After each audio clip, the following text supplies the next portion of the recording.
is where it all started, right here on this farm. We may have grown over the years, but we've never lost sight of what was important to us.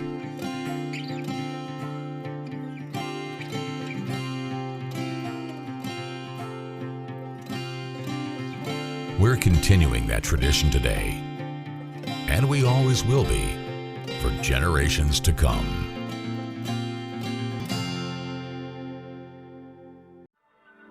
I wanted to get back on the basketball court. I want to get back to the ref I used to be. I want to get back to gardening. I want to get back to playing with my band.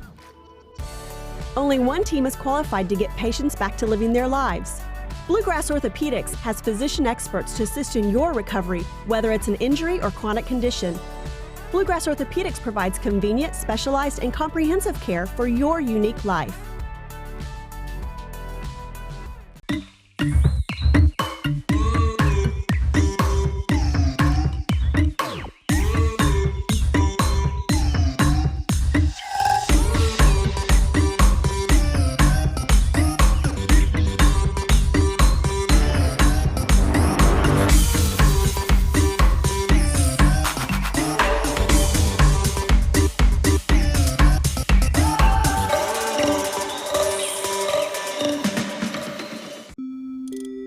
I work really hard, but I don't make a whole lot of money. And now, my hours are being cut back at work.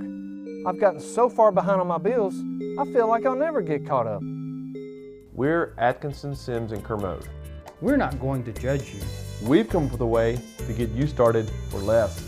Start your bankruptcy for as little as $78 now. The consultation is free. 859 in Lexington and now in London. Good evening from the farm here tonight at Douglas High School. It's high school football, the Mingua Beef Jerky Game of the Week, brought to you by UPS, the Kentucky Loop Replay, UPS, by Bob Roberts Insurance, the Bob Roberts Insurance Halftime Report, Sutherland Chevrolet, Sutherland Don't Text and Drive, Lexington Diagnostic, Open MRI, Bluegrass Orthopedics, Rafferty's Restaurants with a special as you, Coach. Double Dogs, the biggest flat screen in Lexington. Whitaker Bank, uniquely Kentucky, the Kentucky Scoreboard Show. It's usually Friday nights from 10 to midnight with Rick Shaw and Donnie Atkins, but it's been on Thursday night, Coach, because, of course, they've had the UK basketball on Friday night, so we had the scoreboard. I was on with Rick last night talking about previewing this game and things to come, and what a great show. They're on 50 stations throughout the state of Kentucky. Right, and I don't know one single coach that doesn't listen to them at least after their game, maybe on the way home. And the Crown Trophy, Ryan Tyson, the plaque provider for PrepSpin, Scholastic Ball Report, Sundays at noon on the CW. And Douglas's own Maggie Davis, Madison Davis, will co-host the show with me this Sunday. Awesome. She does a great job, young lady. She's an intern on the show. That coming up. And we want to remind you, too, the Kentucky Orthodontics and Invisalign, Dr. Durbin, Dr. Moores, and Dr. Garner, $1,500 off if you just mention PrepSpin. That's one of a great deal, and that's going to be all year long, too. All year long in basketball. Tonight we're at the farm here, Douglas High School. It's the Broncos taking on Scott County. These two teams met about a month ago, and that game was decided late in the game on that turnover there, the fumble by Scott County in the third quarter. Coach, kind of turned the tide in that game. It did, and I expect turnovers to be a big thing in this game, too. One thing that Scott County will have tonight, Glenn Covington will go tonight for Scott County. He did not go. He's a good cover guy. I don't know if he can cover all these Douglas receivers because they've got about 3 or 4 Division I receivers, but he's certainly a good recover guy. And then, of course, Scott County can counter with Austin Barnett and Bronson Brown, and they are 1,000-yard rushers on the season. Yeah, and I think the key to watch on offense for Scott County is Austin Barnett. The fullback is the key in this wing T offense. If you establish that fullback, then you're going to have a good night.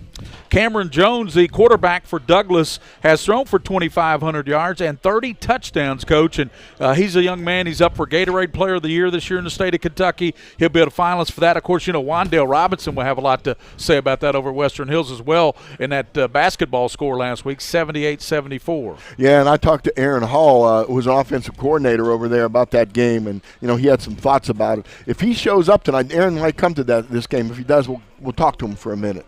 Mike Mike Fields. When I say Mike Fields, no introduction necessary. He is a legend here in the state of Kentucky. He's up here in the press box with us, and we're going to try to grab him real quick at halftime. Talk about this game, Scott County and Douglas. And, Coach, I'm going to get your thoughts on this game. Douglas comes in. They're probably a heavily favored. Even Jim McKee said that they're a favored. But anything can happen in the playoffs. Anything can happen, and I'll tell you why. What's going on? I'm looking out here. The wind's blowing. Scott County's a ball control offense. Yep. They love to drive the football. They want to. Here's the key. They want to get yardage on first down. Mm-hmm. Every wing T team depends on that 5 yards, 4 yards on first down.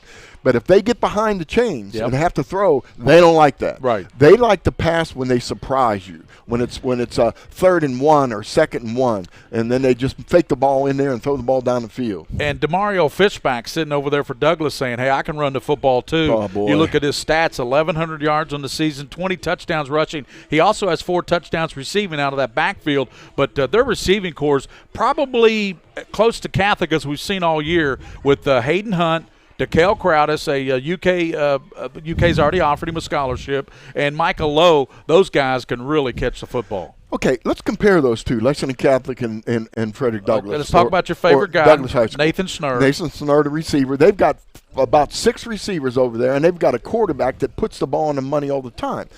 Frederick Douglass has got a quarterback that'll put the money on the ball, put the ball on the money all the time, and he's got like 4 receivers. The difference is Catholic has struggled all year running the football. Yeah. And Douglas High School has got one heck of a running back. Yeah, he sure is. It's a good thing he converted from a defensive back at Lafayette. When he came over here, he said, Coach, I run the ball a little bit. They put him in at running back, and all he's done is rush for 1,100 yards and 20 touchdowns. Yeah, he's one of those mosquito-type runners. You can't pin him down. He's spinning, he's twisting, and he's got a lot of speed.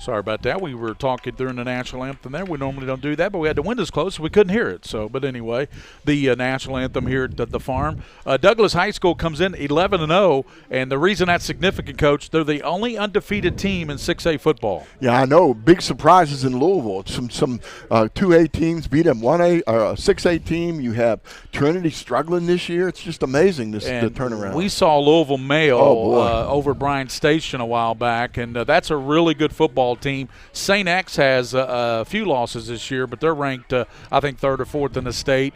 And Scott County still comes in, Coach. They're ranked number 6 in the state of Kentucky. And that's a good ranking for them. I think Coach McKee likes that ranking. He's an underdog tonight. He's not used to being an underdog in the last few years against Lexington schools.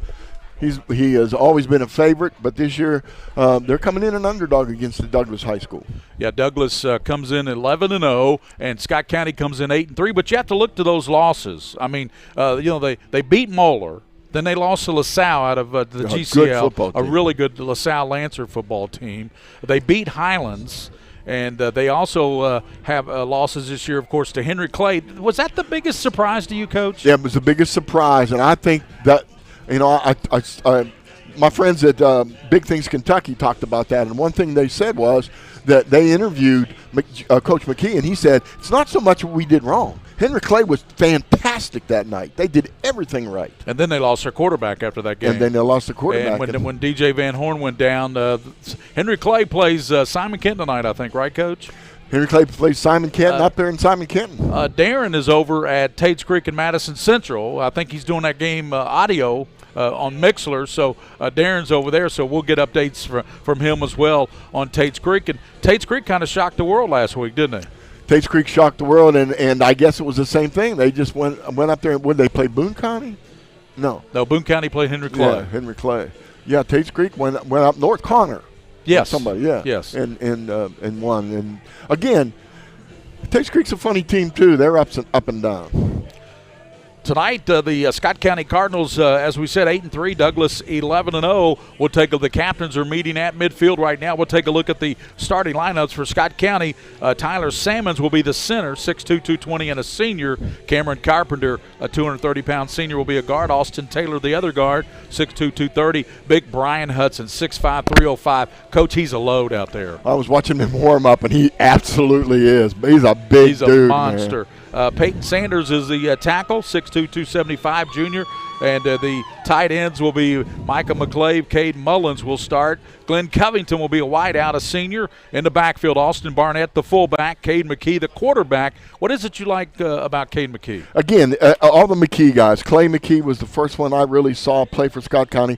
They run the wing tee to perfection, and they're really good at hiding the football, and that's the key. Bronson Brown will be the other running back, and we're going to see a lot of Peyton Brown and Montego Jones too, Coach. They'll run all those backs in there. The Frederick Douglass offense will look like this, and this offensive line, it's like a who's who of Division I players, Coach. Go ahead and read it off, and we'll see. I bet about at least 3 of those guys could play Division I. Lonnie Collins, a 6'3", 290-pound junior. Jacob Buck, he's going to play Division I. He does. 6'5", 280, a junior. Jeff Black, a 6'3", 240 senior. Walker Park, 6'4", 285 junior. He's already committed to Clemson. Oh, jeez. And then on the other side, Jager Burton, 6'4", 250 sophomore. Yeah, they've got a huge offensive line, and they're really good too, and especially pass blocking. And looking at the backfield, Hayden Hunt, DeKale Crowdis will be the running backs, or the wide receivers. Cameron Jones, the quarterback. Demario Fishback at the halfback, and Michael O will be a wideout. And that's the offense for both football teams. We'll set the defense when they come out as well. Gary, Scott County won the toss, and they're receiving. So Scott County will receive the football. Douglas will counter on that defense with Jay Sean Kaufman, Trey Scott, Romarian Warner, and Walker Parks up front. It'll be David Arnold, Gabe Hilliard, Raymond Thompson will be the linebacker. And also we had Frederick Jewett. Jewett's been playing well, Coach. Jewett's been playing well. We mentioned his name a lot the last time we did the game. And, again, it's going to be a defensive battle here. We're going to find out whether Douglas High School can stop the fullback buck play, the buck sweep, and so on from the wing tee. And, my goodness gracious, can you stop the passing offense of Frederick Douglass? And in the defensive secondary, this is for Douglas. You got Dayon Perkins. And you got Devin Neal, Jalen Bybee leads the team with 3 interceptions, Jonathan Lott. That's a good secondary back there for Douglas as well. Scott County will receive the football. And, they're in the white jerseys with the red numerals, black pants, red helmets. And the Broncos, they look like Miami Hurricanes with that orange uniform and the orange trim and green and the white pants, Coach. All right, and we have 7 officials tonight. This second round of the playoffs. KHSAA probably decided to go and throw a couple extra officials in there, so we have 7 officials doing the game tonight. And it has turned out to be, it's a little bit cold. I'm not going to lie. It's a little chilly, but it's turned out to be a gorgeous night for high school football. And we thank appreciate a lot Douglas High School, the way we're treated here. We're invited. We're welcome here. Yep. And it's a really nice press box and a good view, so we should have a good game tonight. Gary McPeak, the athletic director, takes care of us here. Lester Diaz is the principal here. Great guy. I've known Lester since the Horseman days, and he's now the principal here at Douglas High School. And kudos to him for the job he does here at Douglas High School. And Mike Harmon, too. Mike Harmon's the assistant principal. Another Horseman dude. Another Horseman guy. And Mike Zuckerman's up here keeping stats. Got a lot of Horseman guys here tonight. We do. Douglas will kick off first to Scott County. And Jim McKee over there talking to his ball club and the official. And the Douglas coaches talking to their football team. These are 2 good-looking football teams. What a great matchup in the second round. Really good matchup. Let's see who drops back here for Scott County, Coach. Dropping back, Hampton Martin will drop back deep, and I think Barnett drops back there with him as well. Right, both dangerous. Barnett's a dangerous runner on kickoffs especially. And Ligeb does the kicking for Douglas as Austin Barnett is to the near side, and to the far side is Campton Martin. He is to the far side for the white-clad Scott County Cardinals and the Douglas Broncos. Frederick Douglass here in Central Kentucky, and the Scott County sideline is bobbing up and down. They're fired up over there, Coach. They're fired up. They're fired up every game. That's a classic football team, these last few years especially. I think the start of this game is going to be critical, Coach. I do too, and the wind is at the kicker's back tonight. So Ryan Ligeb does the kicking for Frederick Douglass. He's an outstanding kicker.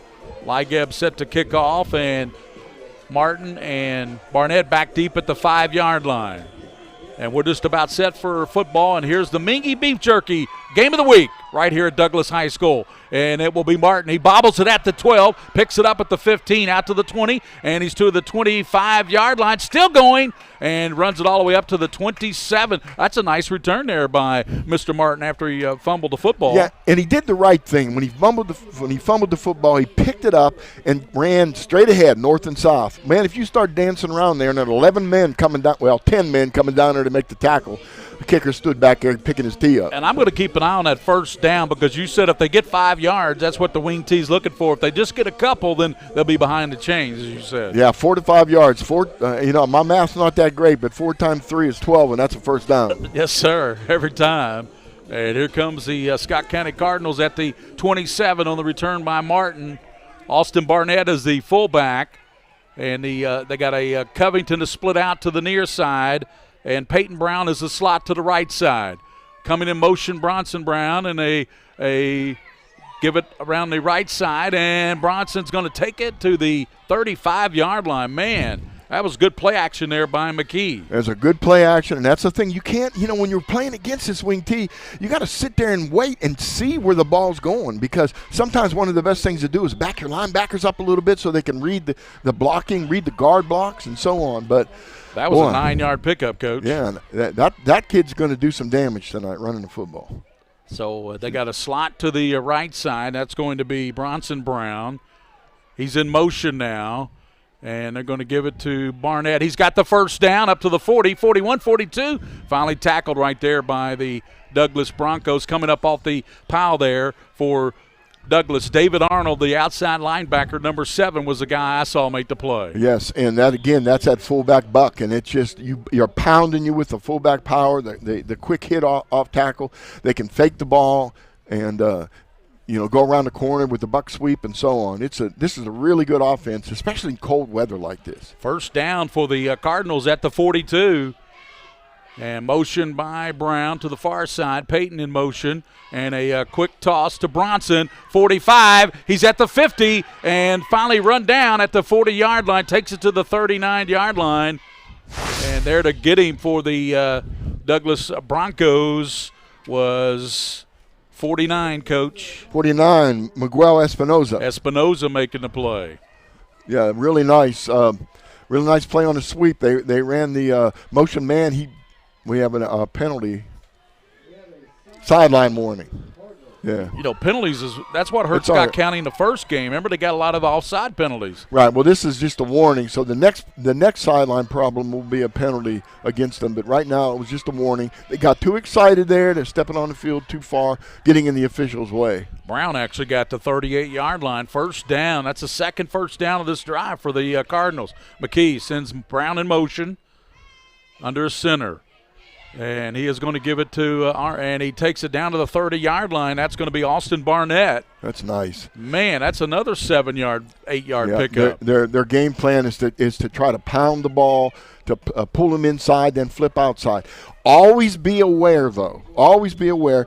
Watch when you look at your PrepSpin video. Watch the defensive backs. They're out there on an island by themselves on the wide receiver. If they ignore that wide receiver for a second, Scott County people will spot that and they'll throw that ball down the field for a touchdown. That offensive line of Scott County really blowing off the ball right now, and that's going to be a give left side, and it's close to the first down marker there by Austin Barnett. And let's see if he's got it. And coming up off the pile there, Trey Scott, the nose tackle for Douglas, and I think he may have the first down. I do too. I think they're going to measure. Yeah, they gave it to him. Tell him had to measure. Yeah, it's pretty good. Again, they're pounding that ball. They're taking up the clock, moving the ball down the field. Now they've got to get a score. Now it gets tougher down here now. It does. 9.5 to go here in the first quarter. This is the initial drive of the game by Scott County, the opening drive, they got it by Martin, who fumbled it at about the 13, but he returned it all the way up to the 28-yard line, Coach. That got him a good start. And they've had 3 first downs since that point. And here's a give around to Bronson Brown. He's to the near side, the 20, the 15, the 10, and he's down to the 8-yard line. Number 8 on the tackle and number 5. And the stop was made there by Hayden Hunt. Hayden Hunt helped out on the stop. And David Neal. And Neal, but not before Brown got the first down. They give him the 7-yard line. 1st and goal from the 7. It gets a little tougher here, Coach. It gets tougher because now your defensive backs, your safeties and so on, they can squeeze up. And the defensive line, there's big dudes on the defensive line. They can squeeze down and stop the big fullback. So you almost have to hit off tackle. Coach's offensive line of Carpenter, Sammons, Hudson, Taylor, and also Saunders doing a great job. And there's a dive down to the 3-yard line. Ball carrier that time was Austin Barnett. He came in, Coach, Austin Barnett, 185 carries, 1,207 yards, and 18 touchdowns. Yeah, again, they've got 2 or 3 backs they can use, but I think Barnett's the big dude, the guy that they want to run under the defense, to pound with his shoulders forward and get the ball down the field. They ran a little belly-off tackle that time, had a real nice block by the offensive tackle. Barnett is to the left. Peyton Brown is to the right side. McKee gives now to Austin Barnett down near the goal line, and we're waiting for the indication. And did they give him a touchdown? No, he was in. Yeah, they gave it to him. A late call. What a drive that was, huh? Took it all the way down from the 28-yard line, so a 72-yard drive by Scott County. And the key, Gary, is they never got behind the chains. Right. They never got behind the chains. They got good yardage on 1st down, good yardage on 2nd down. Bam, they can get that ball down there. He kept legs churning and got in. They're going to go for 2. They got the early lead here. McKee wants a timeout with 8:21 to go, and Scott County has taken the early lead over Douglas, and they did not have a lead in the first meeting. Okay, and I think that was a coaching move by Coach McKee. Now let me tell you why. I've done that a couple times in my past too. Early in the game, you don't need to worry about your timeouts. Right. So you go ahead and line up going for 2, just to see how they line up. Yep. And then call timeout. Send your kicker out. But later in the game, if you need that 2-point conversion, you know what kind of defense they're going to use. Exactly. It's 6-0. The Cardinals take the early lead, 8:21 to go here in this first quarter. Scott County on top. And they lead, and let's see, they're going to go for they're going to kick the extra point now. Out of the hold of Brown.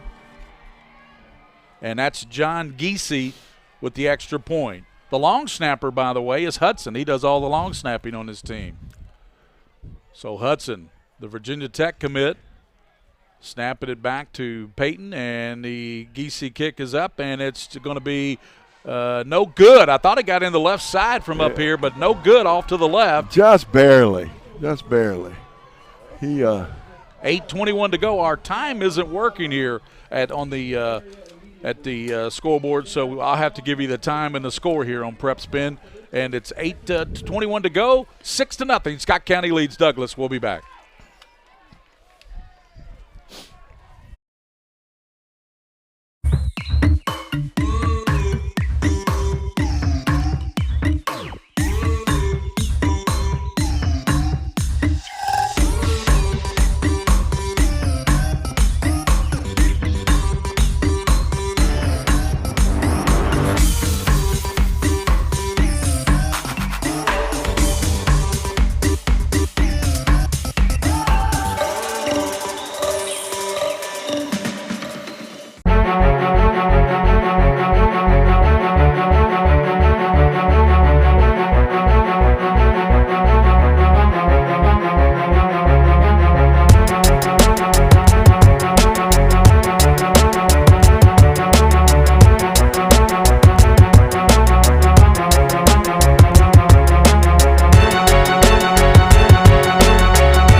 Campos set to kick off for Scott County. They jumped out 6-0. They never led in the first meeting, Coach. That's their first lead against Douglas this year. Now let's see how they can play defense against this good Douglas team. Short kick, and we're going to have offside, so it's going to be against the Cardinals. That'll move them back 5 yards.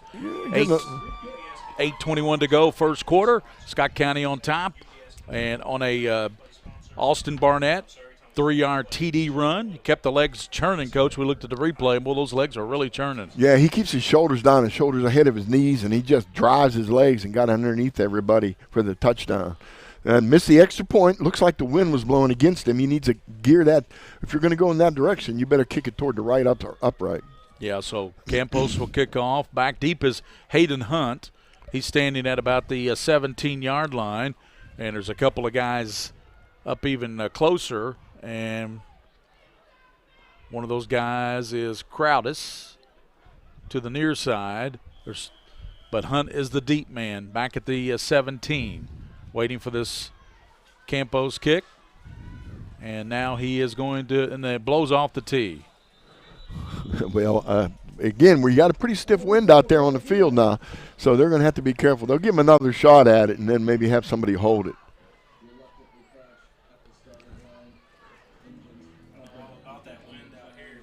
Oh, yeah, that wind up here in the farm, buddy.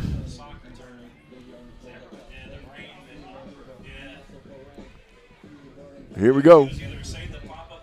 So from the 35 now with the penalty, Campos will kick off. Hunt back deep. Crowdis to the near side at the 29-yard line. And let's see what Campos does with the placement of this kick. Gets into it, and it will be Hunt back at the 20. Hunt out to the 25. He's to the 30. And he's up to the 35. And nice return by Hayden Hunt as he takes it up to the about the 38-yard line. And so good field position for Douglas. And they'll come out with Cameron Jones, their 6'8" quarterback, Coach. 6'8" quarterback. He likes to stay in the pocket, but we've seen him run a few times, especially when he takes off around the outside. He's pretty good speed. Cincinnati commit, correct? Exactly.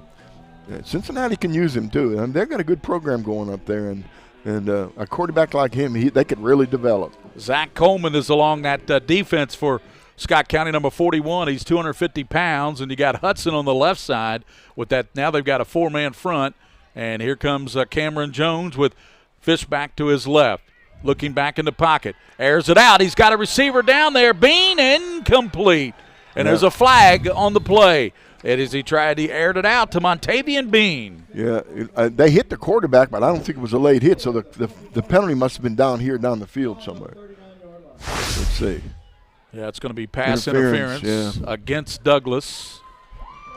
So good right off the bat for Douglas. That's probably going to be the idea for Scott County tonight, Just don't give them anything deep, right? Right, don't let them beat you deep and make those sure tackles underneath. That's the key. Go ahead, play back, play off them, but you got to tackle them when they're underneath you. I think the wind might have caught that one too and knocked it back a little bit. That ball died. So that'll give Douglas a first down in Scott County territory. The Cardinals on top, 6-0. 8 minutes and 5 seconds to go in the first quarter. Gary Ball, Mike Mee, and William Warfield here on PrepSpin.com. First down for the Broncos. And they give left side, Fishback down to the 40, and he's running hard down to the 40-yard line. That's a good run there by Fishback. He picks up about 8 yards on that first carry. Brian Hudson hit him right in the mouth, though. Brian Hudson, the defensive lineman, came over there and just popped him one. The Scott County will hit you now. You got to understand that. You're going to be sore when this game's over either way. So it'll be second down. They've got about 2 yards to go for a first. They're at the 40-yard line. Cameron Jones, he sends Micah Lowe, and also he sends Crowdis out to the top. To the bottom is Hunt. Hunt goes in motion now, and there's going to be a penalty marker down.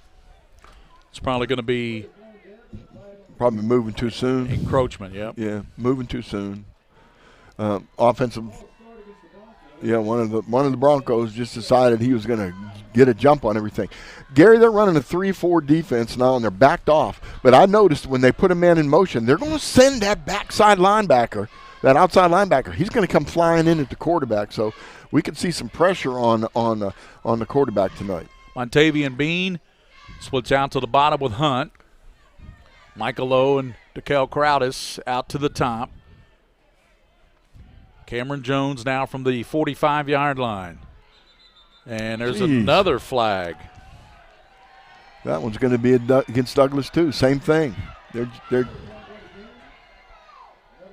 out of moving to midfield, and it'll be 2nd down and 12 now instead of 2nd and about 2.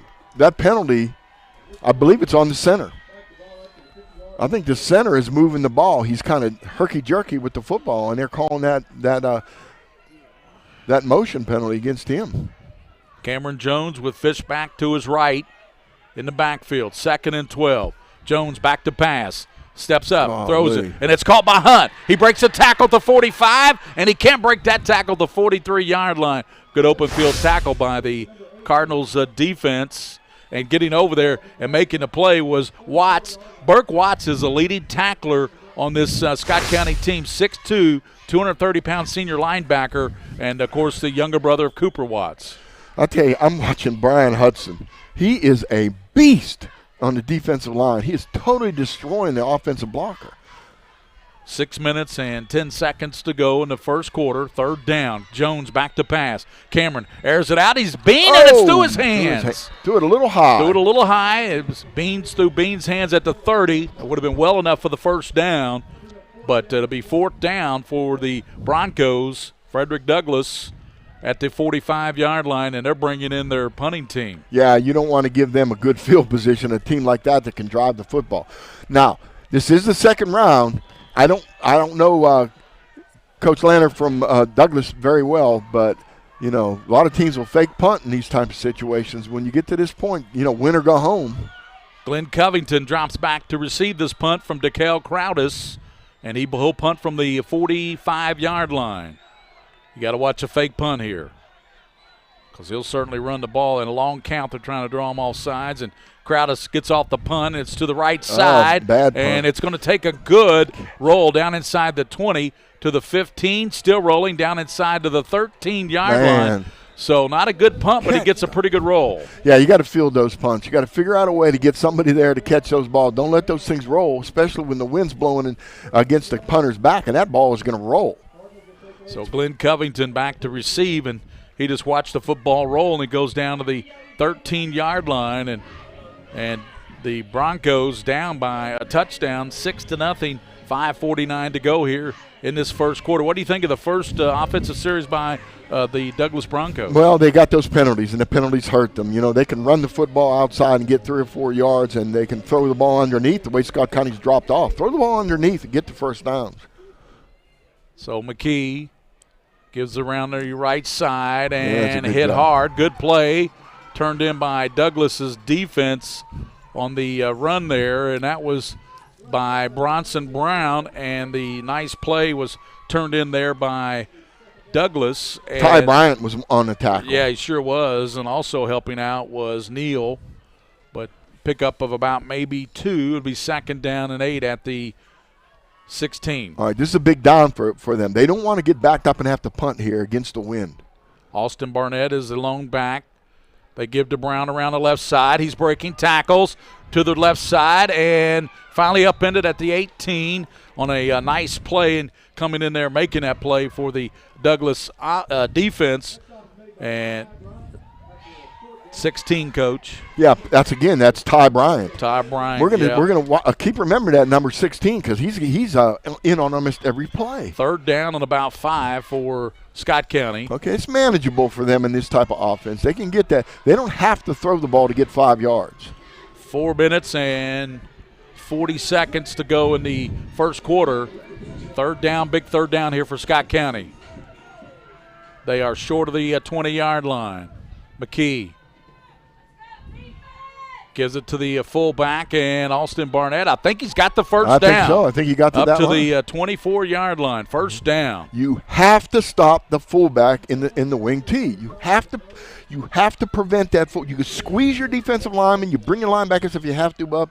Count on your outside linebackers to take care of the sweep. Just turn it inside. But if you don't stop the fullback, it's going to be a long night. Well, they didn't stop him that time, and he got the first down. Austin Barnett came in with 1,200 yards, 18 touchdowns. Got 19 now. Has the only touchdown in this game. Belly off tackle. Left side, and he's up to the 30-yard line. That's going to be Barnett again. Well, they love to feed this fullback, don't they? Yeah, and basically they're going to feed him. He wants to eat, so they're going to feed him until they can stop him. Brian Hudson was leading the way. They ran that over the left tackle. Brian Hudson, 6'5", 305, and a senior. Oh, man. Mike Fields is standing back here. Mike, do you ever remember high school teams with 350-pound linemen, 310-pound linemen, all the way across the board? Unbelievable. That's where it's come. That's where it's come to, Coach. Second down and a long 4. Cade McKee under center. He's going to toss it around the right side, nice upended on a good play as he tosses and making a nice play in the secondary there, coming in there. And, Coach, that was Frederick Jewett. We said we called Jewett's name tonight. Yeah. He made a nice play on that one. Yeah, you got to keep your eye on him, too. He's everywhere. These guys from the secondary, they don't care. When they see that flip to the outside, they're going to come flying up from the safety position and from the corner position to make those tackles. Peyton Brown thought he had some running room, but that closed quickly by Jewett. 2 minutes and 49 seconds in the first quarter. Third down and a long 5 for the Cardinals. Look, they're not even thinking pass. They don't even have anybody deep. McKee flips it around the near side. That's Covington on a reverse. Covington to the 30 and knocked out. Let's see where they mark him out at. And he's going to be be the 30, just short of the first down where he's marked out at, Coach. Yeah, I don't think if that would have been on the side of the sticks, he probably would have seen the stick and gone for it. But he ended up going out of bounds short. So, yeah. So well, they need to, if they have a punter, well, I don't know. The wind's blowing in their face. This is tough. Yeah, they're going to go for it. 4th and short at the 33-yard line, and Scott County going for it.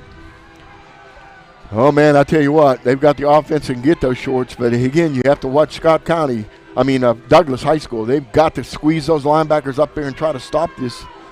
This is a big play. Need about a yard. McKee. And Barnett, he's got it. He's up to the 35-36, first down, Scott County. No kidding. No, that was all offensive line. You can give the credit to the guard on the left side, the center, and the tackle on the left side. They're running everything on that left side when it's a big down, and Brian Hudson and Carpenter opening things up over there. Scott Willard, the offensive line coach at Scott County, is I think he's still at Cardinal Hill rehabbing, Coach, and we wish him all the best. Oh, we do. And what a great human being. Tremendous offensive line coach. Probably the best offensive line coach I've seen. Well, he's worked with us on some baseball and does a great job coaching that baseball team at Scott County. First down and 10 at the 36-yard line. And there's going to be a give to Bronson Brown, right side. He's looking for some room, the 40, and he's up to the 44-yard line. They're really getting them. They've been bellying the fullback, and they go ahead and hand the ball back into the halfback on a little counter play on the outside. Hilliard made that play, gave the linebacker 5'11", 200 pounds, the number 1 tackler on the Douglas football team. Now, look for the buck sweep, too, where they belly the fullback inside and hand to the motion man while he's full speed run to get outside. 50, now under 50 seconds to go in the first quarter. Scott County up 6-0. It'd be second down and a long 2 at the 44-yard line for the Cardinals of Scott County. Cade McKee gives now to Austin Barnett. He's hit, driven backwards. Oh, nice job. And a good play turned in there. And who climbed out of the bottom of that pile? Warner helped out on that play.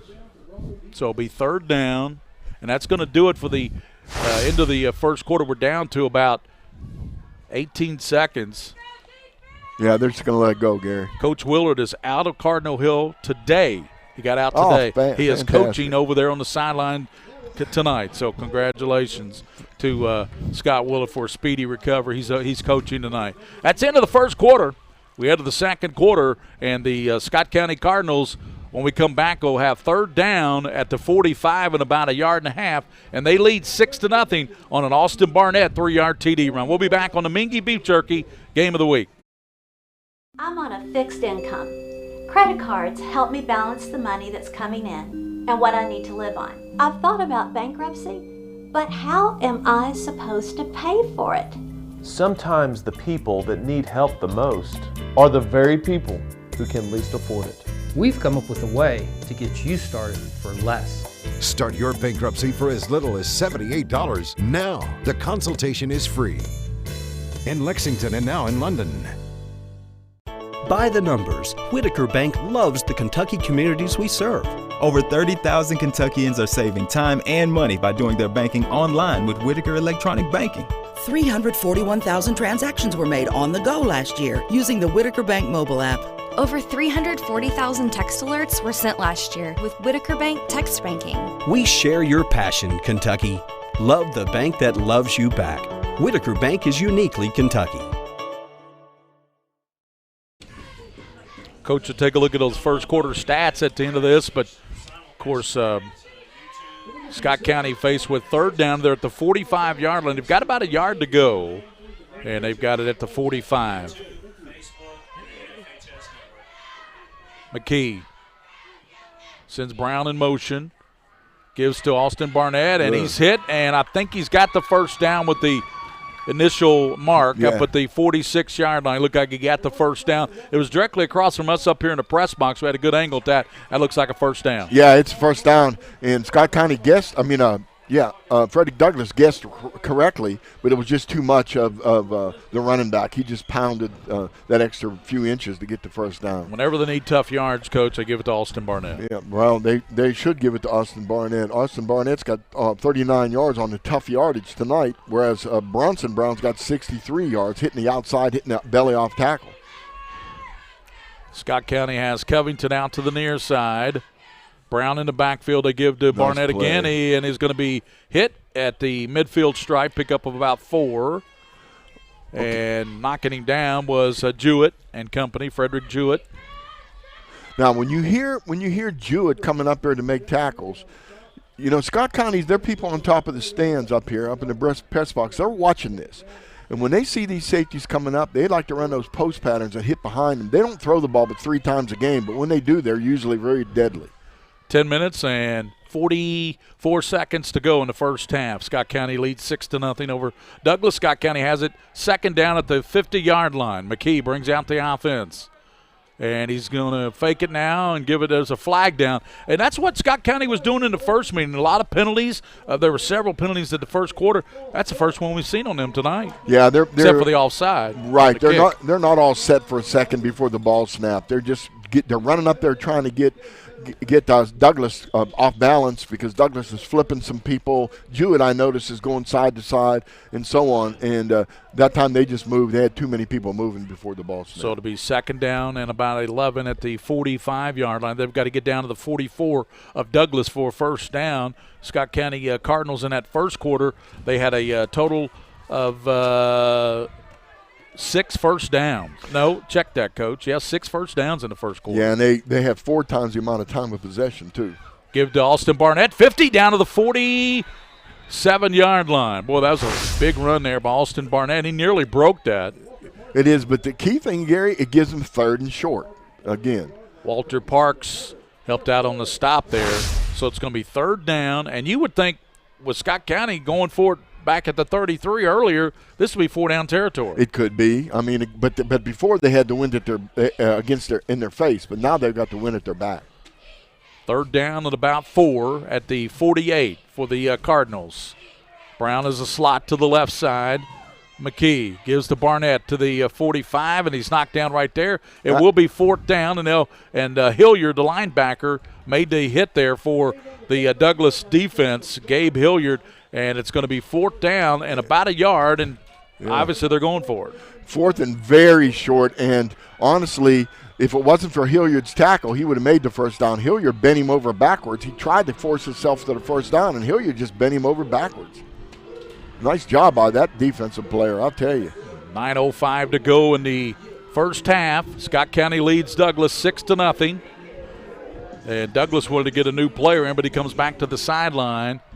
McKee, Barnett, and he's knocked backwards. Did not make it. Let's see. Scott County thinks with that initial thrust that look he at the got spot. I don't know about the spot. With the spot, he might have gotten it. So Scott County's saying we got it. And They might bring the chains out and measure for it. Yeah, they're giving him the first down. I'm not too sure about that spot. Maybe we can look at that again if we have time.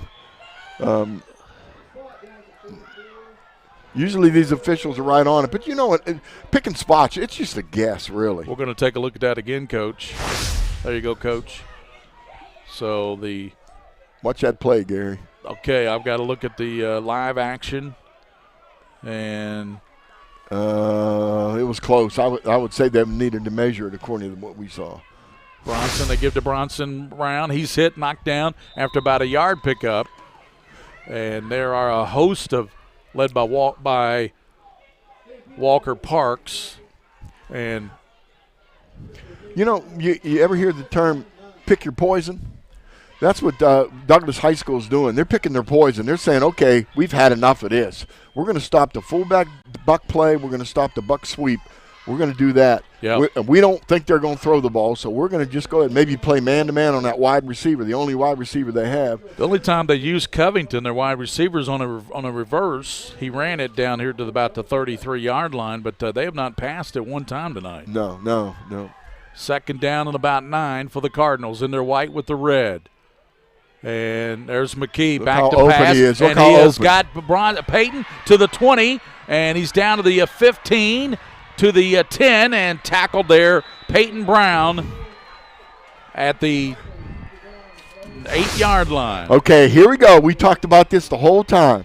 Ty Bryant, the defensive back for Douglas, he saw the ball come around the corner, and he came flying up. They threw over his head. They were watching this upstairs. They knew as soon as they saw that defensive back come up a couple times, they're going to throw behind him.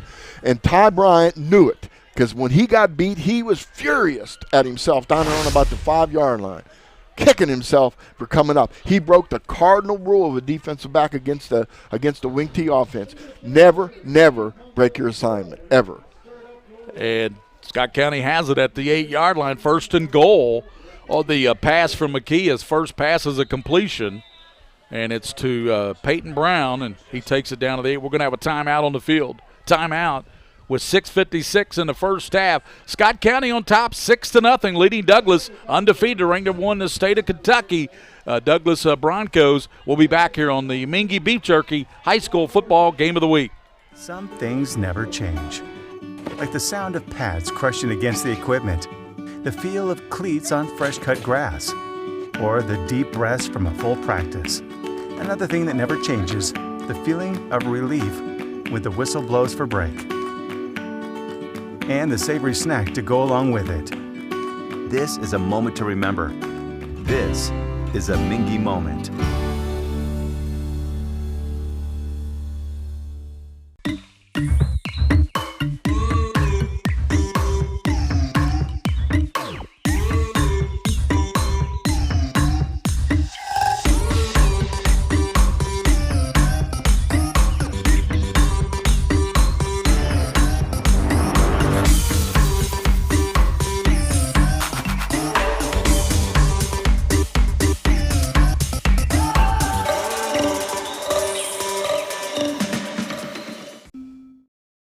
Scott County 1st and goal at the 8-yard line for Cade McKee. Austin Barnett is a fullback, slots to both sides, and he is going to give it back to Brown around the right side. He's going to walk it in. Touchdown. Again, that little Bucks counter really worked well. They played the fullback and forgot about the halfback. 12th touchdown of the season for Bronson Brown, and he ran it in from 8 yards. Everybody thought Austin Barnett had the football. I did for a second, but that's McKee. I'm telling you, Cade McKee, really good fake, good ball handling. So Scott County takes the lead 12-0 with 6:49 here in the first half, and they'll try the extra point. I don't think Douglas has been behind by 12 or 13 points in any games. No, they actually had running clocks in most of their games. Giese in with the extra point. Kick is up, and it is good. So Giese gets it in just inside the right upright. So with 6:49 to go, it's 13-0. Scott County on top of Frederick Douglass here. We'll be back on the Mingua Beef Jerky High School Football Game of the Week. I work really hard, but I'm struggling to pay my bills on time. I've gotten pretty far behind, and I don't know what to do. Is this happening Made a to mistake. you? We're Atkinson, Sims, and Kermit. Make a mistake, and Bankruptcy you're gonna get could be burned. your best solution. We're here to give you a fresh financial start. Start your bankruptcy for as little as $78 now. The consultation is free. In Lexington and now in London. By the numbers, Whitaker Bank loves the Kentucky communities we serve.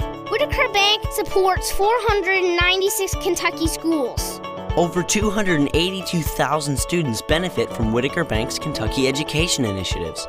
Whitaker Bank has contributed almost $441,000 to education programs for the advancement of Kentucky's youth. We share your passion, Kentucky. Love the bank that loves you back. Whitaker Bank is uniquely Kentucky.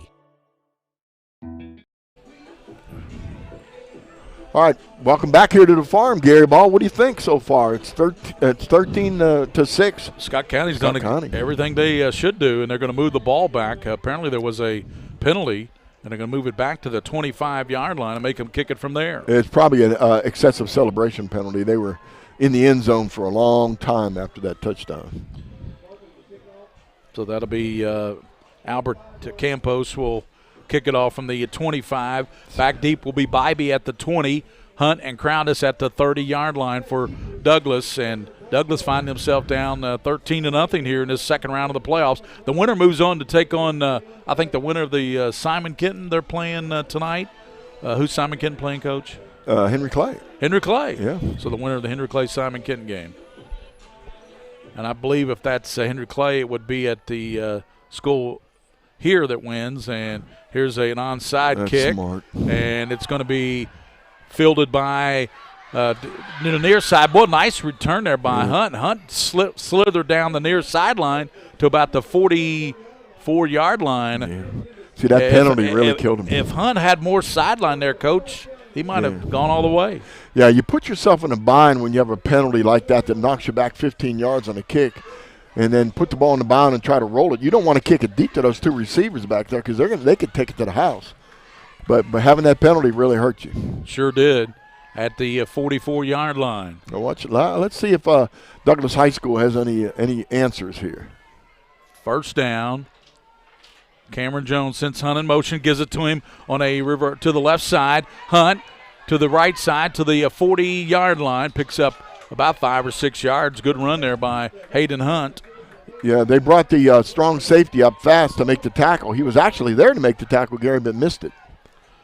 Pickup of about 6 yards, so second down at the 40-yard line, and that was a nice run there by Hunt. It was a really nice run. You said that Douglas has some things that they can exploit if they start doing that. They do. There's an injury on the field, but it looks to me like a cramp the way he's sitting, but one of the players for Scott County is down. Yeah, they can. They look like they're playing maybe a matchup man-to-man or matchup zone on the outside on these receivers, but Douglas, when they tried to throw the ball, they threw the ball deep a couple times. Forget the deep pass until later. Throw the underneath patterns, the shallow crosses, the digs at about 10 yards. And those are the plays that are going to be open against this team. Once they jump on that, then go ahead and throw the ball deep. Second down for Douglas. Cameron Jones is really good at throwing the football. Give him an opportunity to pick them apart. Yeah, on the season, Coach, he is 126 out of 171. That's 74%. Yeah, that's not bad, man. And he's 6'8". 6'8", throws over the offensive and defensive line. That's important. Fishback is behind Jones, second down, and a long 5 at the 41-yard line. Trip receivers to the near side. Jones looks left, fires it over there, and he's got Bean. Bean's got a first down inside the 30-yard line. Montavian Bean ran out of bounds at the 28-yard line, so it'll be 1st and 10 for Douglas at the 28. A little curl, 5-6 yard curl on the short side of the field. They're on the left hash, throw it to the left side. Let your playmakers make the plays. Get the ball to your playmaker. Coming up at halftime, our Roberts Insurance halftime report. Coach, what you got for us? We got a UFO from Frederick Douglass, and we're going to talk a little bit about officials today. Jones back in the pocket. Airs it down the left side, and it's going to be, did we get a flag? No, it was underthrown. Yeah, it was underthrown, and the intended receiver was Fishback, and he was calling for the flag, but we didn't get a flag, so it's going to be second down at the 28. Yeah, he's talking to the official. Well, I understand that. He looked like he wanted to try to come back to the ball, but to come back to the ball, he would have had to go through the defensive player. And in order to do that, they're not going to call interference on the defensive player that's closer to the football. Cameron just underthrew. This is high school football. Yeah, Cameron Jones just underthrew him, Coach. He did. He underthrew him. And if he could have caught that in stride, he might have gone in. Pretty good breeze out there. I'm telling you, it's tough. Jones. A little zip on the ball, Cameron. Rolling to the right, sets, throws, and it's going to be, and let's see, incomplete. Yeah, incomplete. Intended receiver was Crowdis, and no flag on that one either. Yeah, the crowd here on Douglas High School side, they want to. They're betting the farm on this game, and they basically want to have that interference call every time. Third down. That was close. Man, you know. I don't know if we want to look at that one again. It was close, but. Third down for Douglas. Douglas hasn't found that weakness yet. They haven't found that receiver that, we have timeout. Scott County. Scott County called the timeout with 5:57 to go. That's an interesting timeout. First half, it's 13-0. Okay, here's what you got to do. You got this guy in the backfield that can break 11 out of 11 tackles if he's running the football, right? Get him the ball in space somehow. Now how do you do that? Well, you try to sweep, and if you can try to sweep against Scott County, you got to be able to block that edge player first. Or go ahead and check him down on the pass plays, Gary. Check him down. Let him release in the middle and pop the ball to him.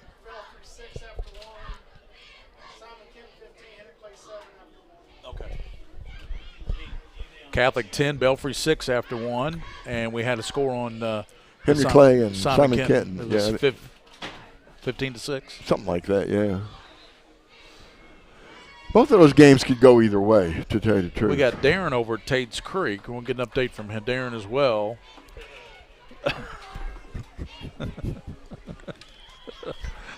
Third down and 10 for Douglas at the 28-yard line. Jones, now they look over toward there's a flag down, and that's going to be against. I'm telling you, they're calling it on the center. I would bet the house they're calling it. That call was so early. It was so early it could only have been on the center. Because not everybody was set. The center was over the ball, and he moved the ball. Yeah, if you move the ball, that's going to be a penalty every time. Well, they've got to call it right away, too. It's even before the rest of the team is set.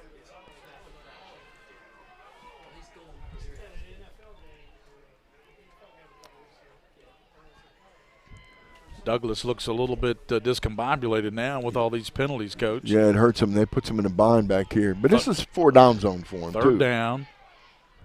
And Cameron Jones gives it to Fishback left side. There he breaks the tackle. Fishback down the left side. Still on his feet. Fishback is gone. 10, 5 touchdown. DeMario Fishback. There you go. Get the ball to your playmaker any way you can. 21 touchdowns rushing now, Coach.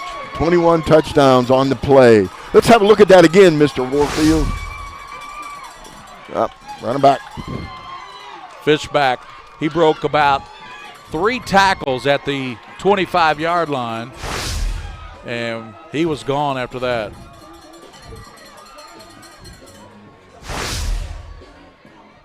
Okay. Boom, a little inside handoff counter. The offensive line blocked zone right, and he just broke 2 or 3 tackles, hit the sideline. Really nice play. Great run by Fishback. His 21st touchdown of the season, and Douglas right back in this game, 5:46. It's 13-6. Ligab in with the extra point, and the placement down, and boy, that was a great job by the holder that time. He just got that ball down. He did it. And that's important. People don't realize how important these kids are, these holders. So 13-7, 5:46 here in the first half, and Scott County on top of Douglas. We'll return on the Mingua Beef Jerky High School Football Game of the Week.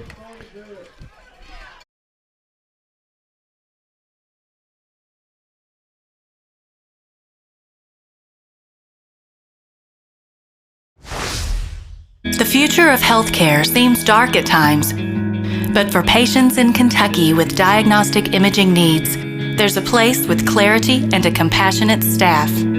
Lexington Diagnostic Center and Open MRI provides quality patient care while saving you hundreds to thousands of dollars as compared to hospital-based centers. Remember, for your medical imaging needs, you have a choice. Lexington Diagnostic Center and Open MRI. Did you know in addition to education assistance, UPS now provides housing for qualified employees through the UPS Kentucky Living Options and Opportunities Path, also known as UPS Kentucky Loop. You can work part-time in Louisville, go to school at Jefferson Community and Technical College, and receive housing for up to 2 years. Earn a degree or learn a trade. It's up to you. Loop benefits are available to those who live outside the Louisville metro area, whether you're just starting college or going back to school. It's time to get in the loop. For more information, visit upsjobs.com. That's upsjobs.com. Austin Barnett and Martin back deep to receive this Ligeb kick to the near side, and falling down is going to be Martin. I think he was down at the 15.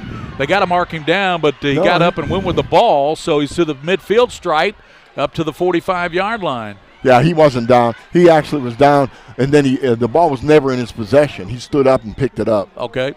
Yeah, that was pretty clear. Again, that touchdown, people are going crazy over here, man. Every call, they're upset at every call. Well, they thought he was down, but you're right, Coach. He really didn't possess the ball. No, he kind of bobbled it and never really had possession of it. Yeah, he stood up and picked it up off the ground. So all the way down to the 45, so great return by Martin. That wind's really picked up now, Gary. It's right to left behind Scott County. 13-7, Cardinals on top of the Broncos, and they have it 1st and 10. McKee gives it around the right side to Brown, and he slips in the backfield and knocked down, and credited with that tackle will be Warner, but he fell in the backfield. He slipped on the turf, it looked like to me, Coach. It looked like the turf monster got him for sure. Scott County's running that counter now, and they're pulling that backside guard too, and he's getting around the corner. So that's meant to be an outside play. It is absolutely meant to be a sweep. And remember, the end of this first half is key, because if Douglas can hold Scott County, they get the ball to receive the ball to start the second half. Yeah, that'd be really important. 2nd down and 11. McKee, Brown in motion. Far side, he gives to Austin Barnett. Barnett down to the 43-yard line. Now, if you can really look at it logically, people, when you're watching this on PrepSpin, don't just follow the football. Don't just look at the football. Look at the offensive line here. Watch the offensive line. They are reestablishing the line of scrimmage 4 yards down the field. They are really popping it to Douglas right now. And Douglas wants a timeout. Talk about this on this 3rd down and 7, Coach. They want to talk about it as Scott County has it at the 42 of Douglas, and the Cardinals lead 13-7. That's right, and this is a big down, Gary. This is a big down. This is a big series with 4 minutes and 43 seconds to go. They want to get that ball and drive this ball on the clock, and don't leave any time on the clock. Try to score, even a field goal, wins at their back. And don't leave any time on the clock for Douglas, because they realize now that Douglas can score in a heartbeat. Oh, yeah, absolutely. That's a good point. And Douglas comes in, one of the high-powered offenses, 42 points a game, Coach, I believe. 42 points a game and running clock in most games. And only giving up about 7 or 8 a game. Yeah, so people don't give their defense enough credit. Their defense has been excellent this That's year. what I talked about with Rick Shaw last night on the Kentucky Scoreboard Show that you can hear every Friday night, 10 to midnight on 630 WLAP, a network of 50 stations with Rick Shaw and Donnie Atkins. A great show, does a great service to high school kids. Check it out on Friday nights. Yeah, just about anywhere in the state you can pick it up and listen to these high school scores. 3rd down and 7. Big 3rd down here. McKee with Austin Barnett in the backfield, the lone back. McKee sends motion. Now flips it to Covington, and he throws it up as he's hit from the back, and it's going to be caught at the 20-yard line. It's hauled in by Peyton Brown. Did you see that ball? That ball went up and made a curve to the right. It just made a big curve. The defensive back didn't have a chance. I think Glenn Covington was hit as he threw the ball. Well, yeah, and the defensive back that was trying to cover it, he couldn't even find the ball. The ball was floating around like a flying saucer up there. It takes it down to the 20-yard line. 1st down for the Cardinals, 4:32. They lead 13-7 here in the first half, and they just get a prayer answered there on that pass. They really did. I mean, that ball floated. Covington splits out to the near side. Austin Barnett is in the backfield with Brown. Bronson Brown's in motion. And they give now to Austin Barnett, and he drives his legs down to the 17-yard line. Pick up about 3. Uh-oh. Here come flags. We can see that. There was a punch in there was actually an ejection. That I bet there's somebody will be ejected because it looked like a punch to the face. We'll see. Maybe these officials will be kind. Let's get the call here. Personal foul. Frederick Douglass. He didn't give the ejection sign, so I think we're okay. Yeah. We had a Douglass player that threw a punch. That's not good. Let's see if he goes any further than the penalty. Yeah, half the distance. That's it. Good, very good. I'm glad they're going to talk to him a little bit and say, hey, watch that stuff now. Our eyes on you now, so be careful. So they get the first down inside the 10, about the 8-yard line. First and goal for the Cardinals. 4 minutes to go in the first half, and they lead 13-7. Wow. That's a big one. Our Roberts Insurance halftime report at halftime. Bob Roberts Insurance over in Richmond, Kentucky. Cade McKee with Austin Barnett. Brown in the backfield. Bronson Brown in motion. McKee, and he gives to Austin Barnett down about the 5-yard line. Yeah, good drive. Again, watch that offensive line there, reestablishing the line of scrimmage 3 or 4 yards down the field. When they get that much yardage on first down, that's their bread and butter. Pickup of 3, so it'll be second and goal at the 5. Of course, Douglass looking for a big turnover here with 3:20 to go in the first half. Yeah, they would a turnover would be super, or a stop right here.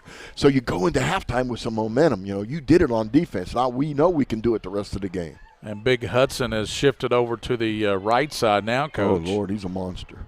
Shifted so the run might be going that way. You got it, Gary. And they give it back to Brown. Brown down to the 5. He gets in. Touchdown. They just can't stop that belly counter. Bronson Brown, his second touchdown tonight. They're faking the fullback in there and giving the ball to Brown, and he is hitting that off tackle, getting his shoulder square and getting north and south and getting in the end zone. Super. But did they leave Douglass too much time? 2:55. Yeah, they didn't. They probably wouldn't want to leave that much time to Cameron Jones and the boys. I would like to see a comparison, Gary, between Bo Allen's statistics at Catholic and Cameron Jones. They're pretty comparable, Coach. I bet they are. They're pretty comparable. I think Bo has more touchdowns. He has 33. Here's the kick, the extra point. It's up, and it is good. Just in the right side by Giese, Josh Giese. And with 2:55 in the first half, the Cardinals 20. They've already scored more points in this game than they did the first outing when they had 10. They lead 20-7 over Douglass here in the first half. We'll be back on the Mingua Beef Jerky Game of the Week.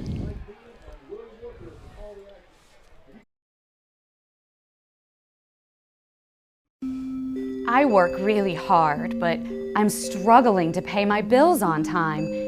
I've gotten pretty far behind, and I don't know what to do. Is this happening to you? We're Atkinson, Sims, and Kermode. Bankruptcy could be your best solution. We're here to give you a fresh financial start. Start your bankruptcy for as little as $78 now. The consultation is free.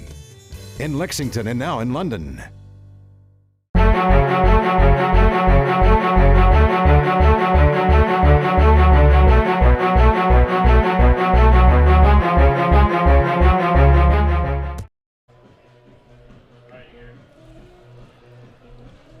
Scott County just jumped out on top of Douglass 20-7 on that run by Brown. Bronson Brown, his 13th touchdown of the season. Ball blows off the tee again here. And you got Jalen Bybee back deep along with Hayden Hunt and Crowdis. This could be a deep kick, too. Actually, they'd be better off trying to get the ball, kicking it to the side, and try to use the sideline as an extra defender. Don't kick it down the middle, whatever you do. Josh Giese kicking off this time, and he's going to get into the low kick. And this time it will be Bybee from the 20, 25. He's up to the 30, coming to the near side, and Bybee being chased to the 40, trying to cut the corner, 45, and ran out of bounds. They did leave him too much time, and at the 50-yard line. Wow.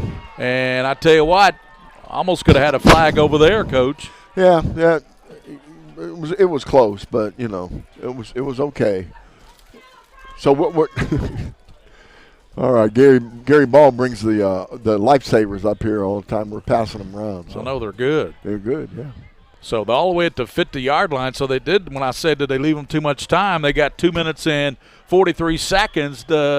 And they've got, 2 timeouts left, Coach? 2 timeouts, 2 minutes and 43 seconds. And that's an eternity. And a powerful offense, too. So powerful offense. The only thing going against them, Gary, is they're going against the wind here. Cameron Jones, triple receivers out to the left. Douglas trying to score here and get back in this thing. They're down. Here's a throw down the middle. And right to his receiver, and he dropped it. Right in the hands. I think that's Michael Lowe, who's usually sure-handed. Yeah, he really is. Michael Lowe usually really sure-handed. He dropped the ball. He had it at the 35. Yeah, wouldn't have been a first down. But I really like what they're doing with this offense now. They've actually figured out, well, we're not going to try to throw over their heads. We're going to go ahead and throw underneath them. It looked like a little dig pattern or something coming across. You know what I would do? I'd go back to Michael Lowe because he'll catch that ball 90% of the time, and he dropped that one. I'd go fishing. That's what I'd do. Jones passes over. Michael Lowe, he's got it to the 40, and that's exactly what we said. He went right back to his money guy, and Michael Lowe hauled it in. He's short of the first down to the 41-yard line. Yep, but I said that's good. I mean, that's great. But if they want a big play, go fishing. Go fishing. Yeah. 21 touchdowns for Demario Fishback, and he has 4 receiving, so 25 touchdowns for that young man on the season, Coach. And he's explosive. We have a penalty here? Yeah, we had something that was late. Oh, not again. It's going to be against Scott County, I believe. Sideline warning. Sideline interference.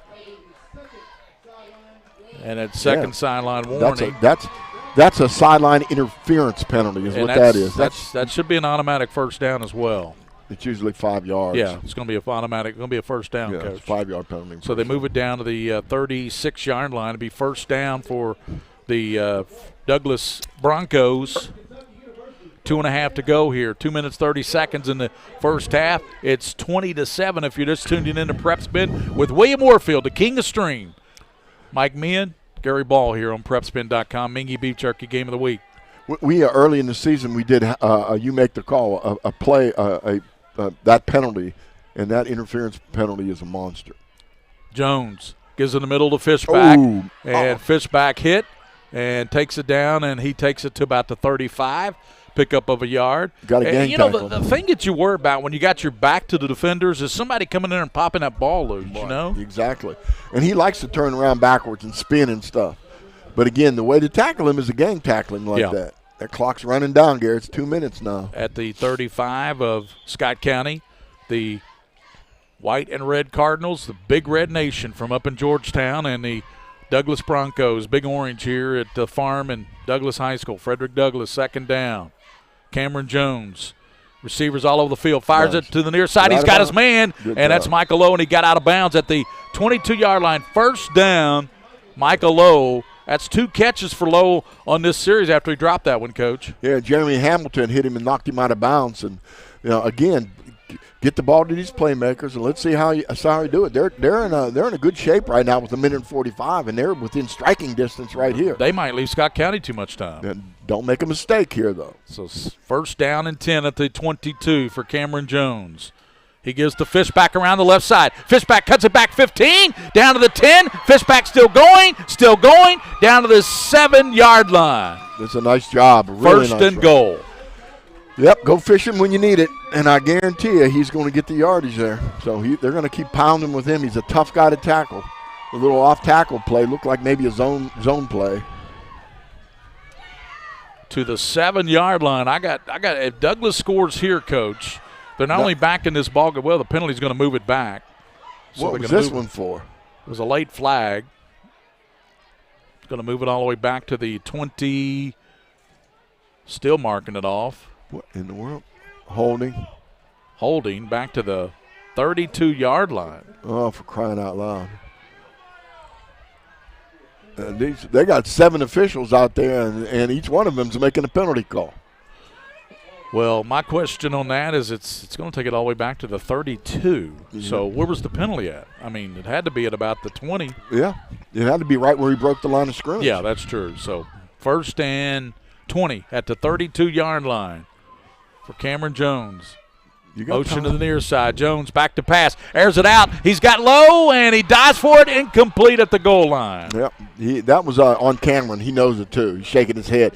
You should have let him. You got to just don't lead him so much. Go ahead and throw it over his head. He had 2 steps on the defender. Go ahead and throw it a little bit over his head. Let him get it. He could put some air into that one, Coach. Yeah, he could almost put some air into that ball and been a touchdown because Michael O was open there at the end zone, and he laid out for it, but incomplete. It's okay, though. I mean, it's a minute and 30 to go. That was a first down play. Back that defenders off. Let them know that you can throw for the end zone.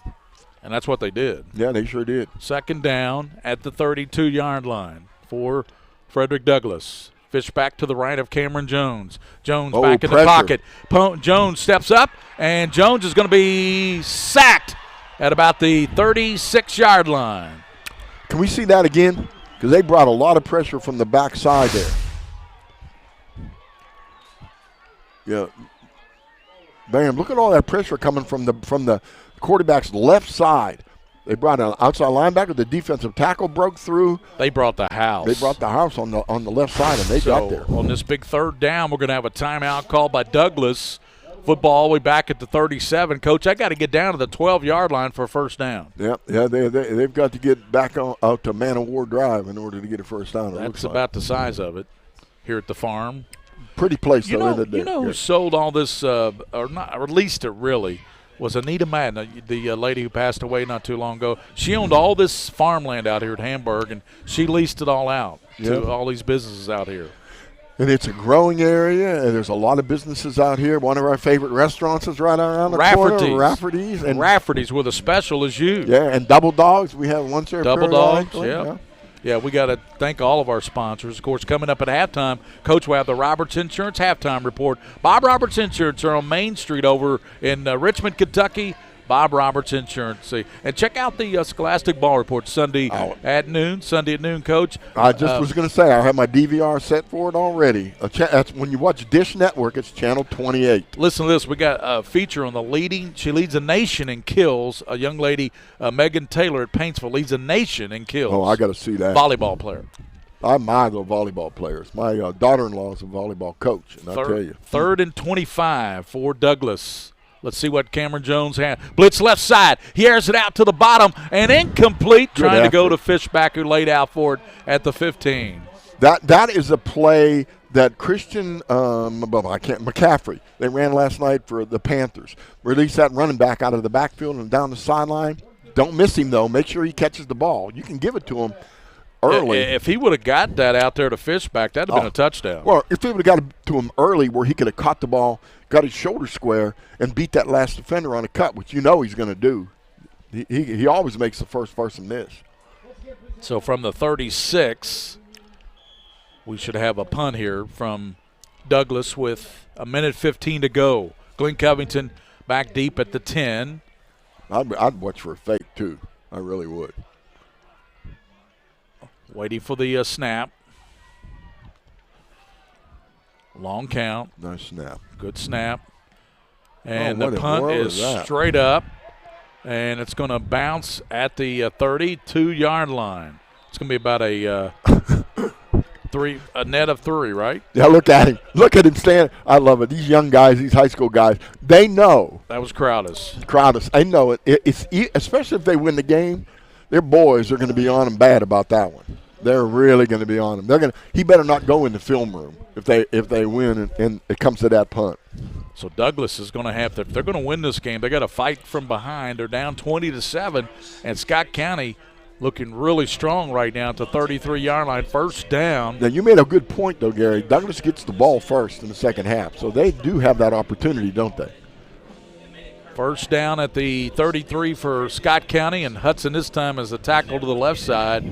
Generally, whatever side they put him on is the direction they run the ball. It seems to be, right.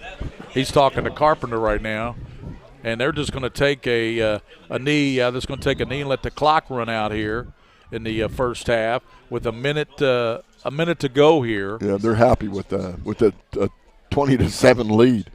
I mean, Douglas does have a timeout left. I don't think they're going to use it, Coach. So that'll take it to halftime. And I'll tell you what, Douglas is going to have to fight back in the second half, Coach. Yep, they are.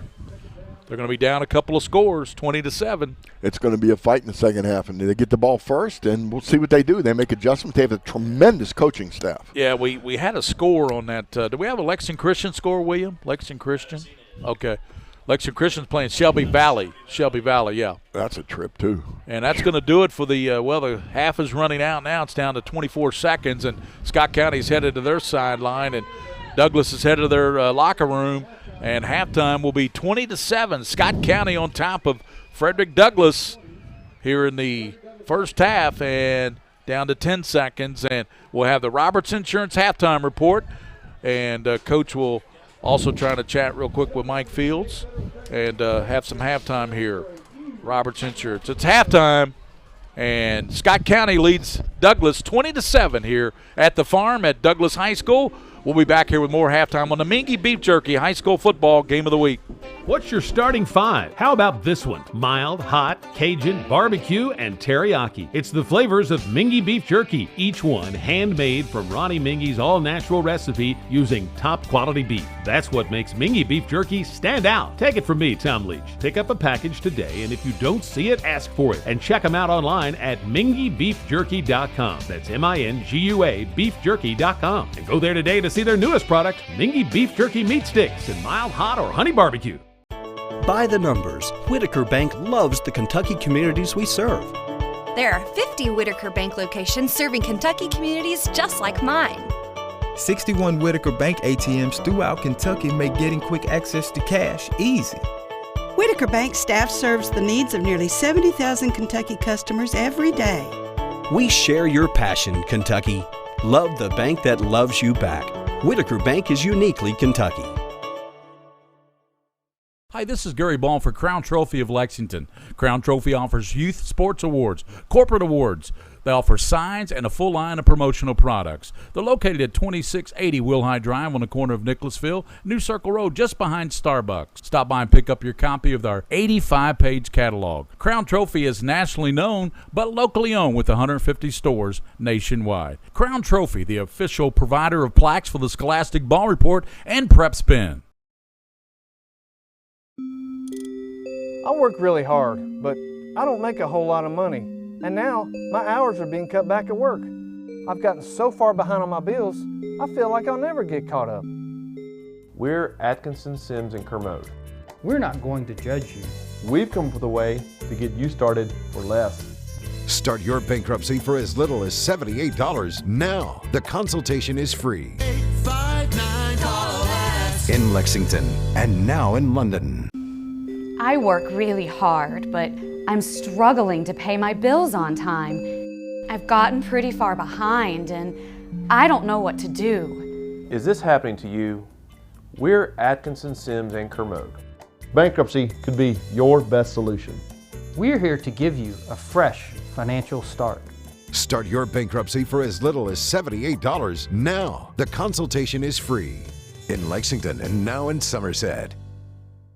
Folks, this is Gary Ball, and you hear my catchphrase, soup and a sandwich. When I want the best potato soup and prime rib sandwich, I head over to Rafferty's Restaurants after my games. Check out Rafferty's 9 great locations throughout Kentucky, and all you teens, you can eat at Rafferty's before those big ball games. The open prime rib sandwich is what legends are made of. Ask Joe B. Hall. Volunteered 14,860 hours to better our Kentucky communities. 93 nonprofits that promote diversity and inclusion in Kentucky are supported by Whitaker Bank.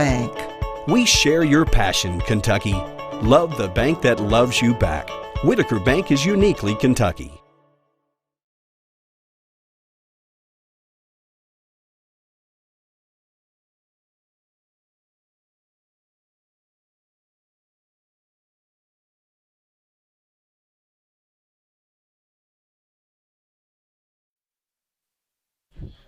Welcome back to the farm here in the beautiful campus of Frederick Douglass High School, where the score at halftime is the Scott County Cardinals 20 and Douglas Broncos 7.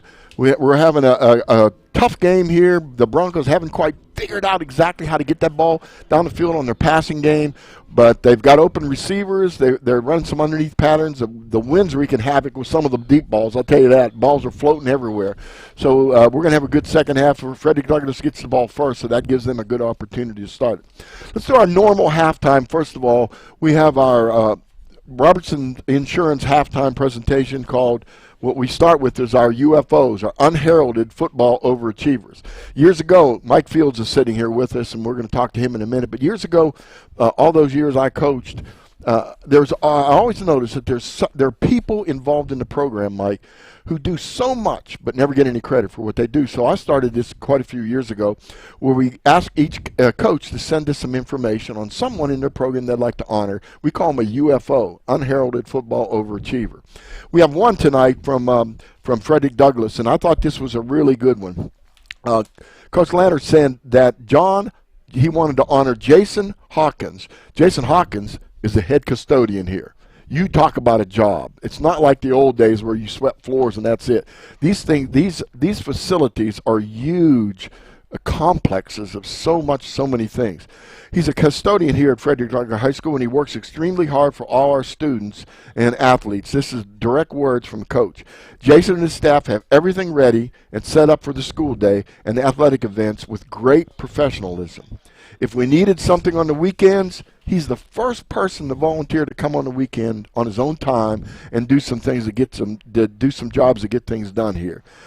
Coach, all the coaching staff at Frederick Douglass want to thank Jason Hawkins for his hard work. So Jason Hawkins, head custodian at Frederick Douglass High School, is our UFO, unheralded football overachiever here. That is a good one. It is a good one, and it's people like that. We've done in the past. We've done boosters. We've done managers. We've had scout team players. We've had film people, cooks, boosters. Just so many different people. We had a kid who was a manager who was struck by lightning, was pronounced dead. They brought him back.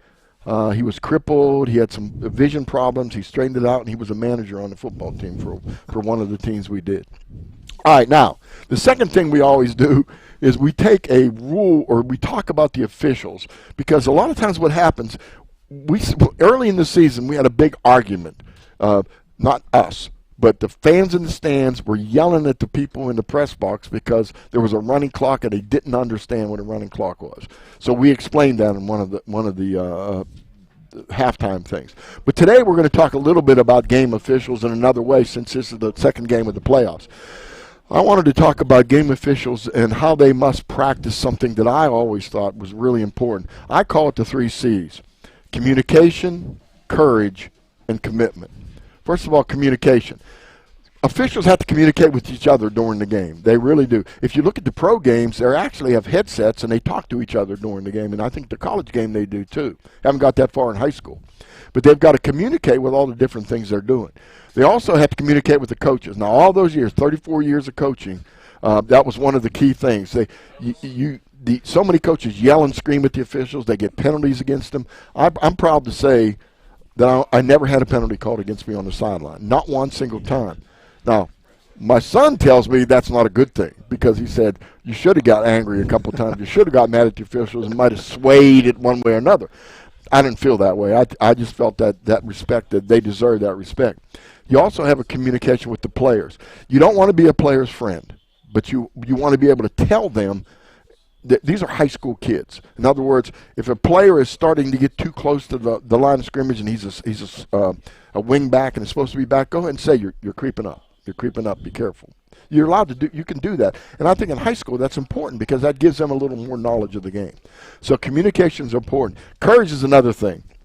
I consider official, like on New Circle Road between, I don't know if you've ever been, between Boardwalk or even between Broadway and say Newtown Pike. There's no median. And I consider the officials standing on that median, standing in between that traffic when it's supposed to be going 55 miles an hour, but it's really going 70 miles an hour each way on either side of you, and you can't bat an eye. You're just standing there. You know, that's the kind of courage you have to have. You also have to have courage to call what you see and don't listen to what you hear from the fans and from the sideline. You see something, you believe it's a correct call, you make that call. Nowadays, Mike, we talked about this when you came up here today. It's all on video. So you can't just guess at a call or be so far off. We had a lot of booing going on this side from the Frederick Douglass fans on some plays that we looked in the replay, and they were pretty good calls. Yeah. So, that's tough. So you have to have that kind of courage, too. Third thing is commitment. You have to love the sport. We all love high school football. You spent many years, and you spent a lot of time doing high school games, and I felt like you felt the same way, and we'll talk about that in a minute. You also have to have a commitment to stay up on the rules, to be part of the rules. The third thing is you got to stay in shape, and I've had some complaints about that. Now, this is my own opinion now. It always made me mad because if you remember, when I was at Dunbar, we opened it up and threw the ball a lot. We just did. We were the first team really to spread the field, run from shotgun, and throw the heck out of the ball. You wore out the officials. We'd come to a game, and I'd see, and I'm not picking on the officials because they have their groups and they had their jobs, but they had the linesman, the head linesman, and the line judge. They were like gurus, in shape guys. They looked like they went to the gym every night, and all they did was stand there. The back judge that had to chase down our receivers, he was like 50 pounds overweight, and he could never keep up with the receivers. And I'm going to take that guy, put him back in the back. That drove me crazy all the time. And they would come in, Coach, I'm not sure about that call, but, boy, I tell you what, that guy's really fast down there. So we put up with that all the time. So that's what we wanted to talk about today, and that's a little bit about the officials and what they do and our UFOs. Now let's get a little bit of discussion here with my friend and a lot of respect from people, Mike. I'm going to go back to that thing I said. You spent a lot of time with high school sports. You really do like high school sports, don't you? No, I love them. Yeah, good. Well, how did you get involved in the first place with that? Just, when I came to Lexington, I'd been covering sports for 7 or 8 years before I came to Lexington, and when I came to Lexington, that's what I came for. Over the years, I had chances to do other things, cover some UK, this, that, and I dabbled in it, but I always came back. I never wanted to do that. I wanted to stick with high schools because it was so much fun, and and it was pure. It was pure sports. The kids weren't chasing the next level at that time. They were there because of the love of football, the love of baseball, the love of basketball. Right, and the other thing, and I noticed about you were like, you never, in your articles in the paper, they were very accurate about the game, and you never criticized a kid. No, I tried not to. Yeah. On high school level, I don't think you should. Get up to other college, maybe pros, sure, but not high school kids. Well, you never criticized the kids that I coach. You hit me up a few times. I remember that. But to tell you the truth, I deserved it, so that was okay.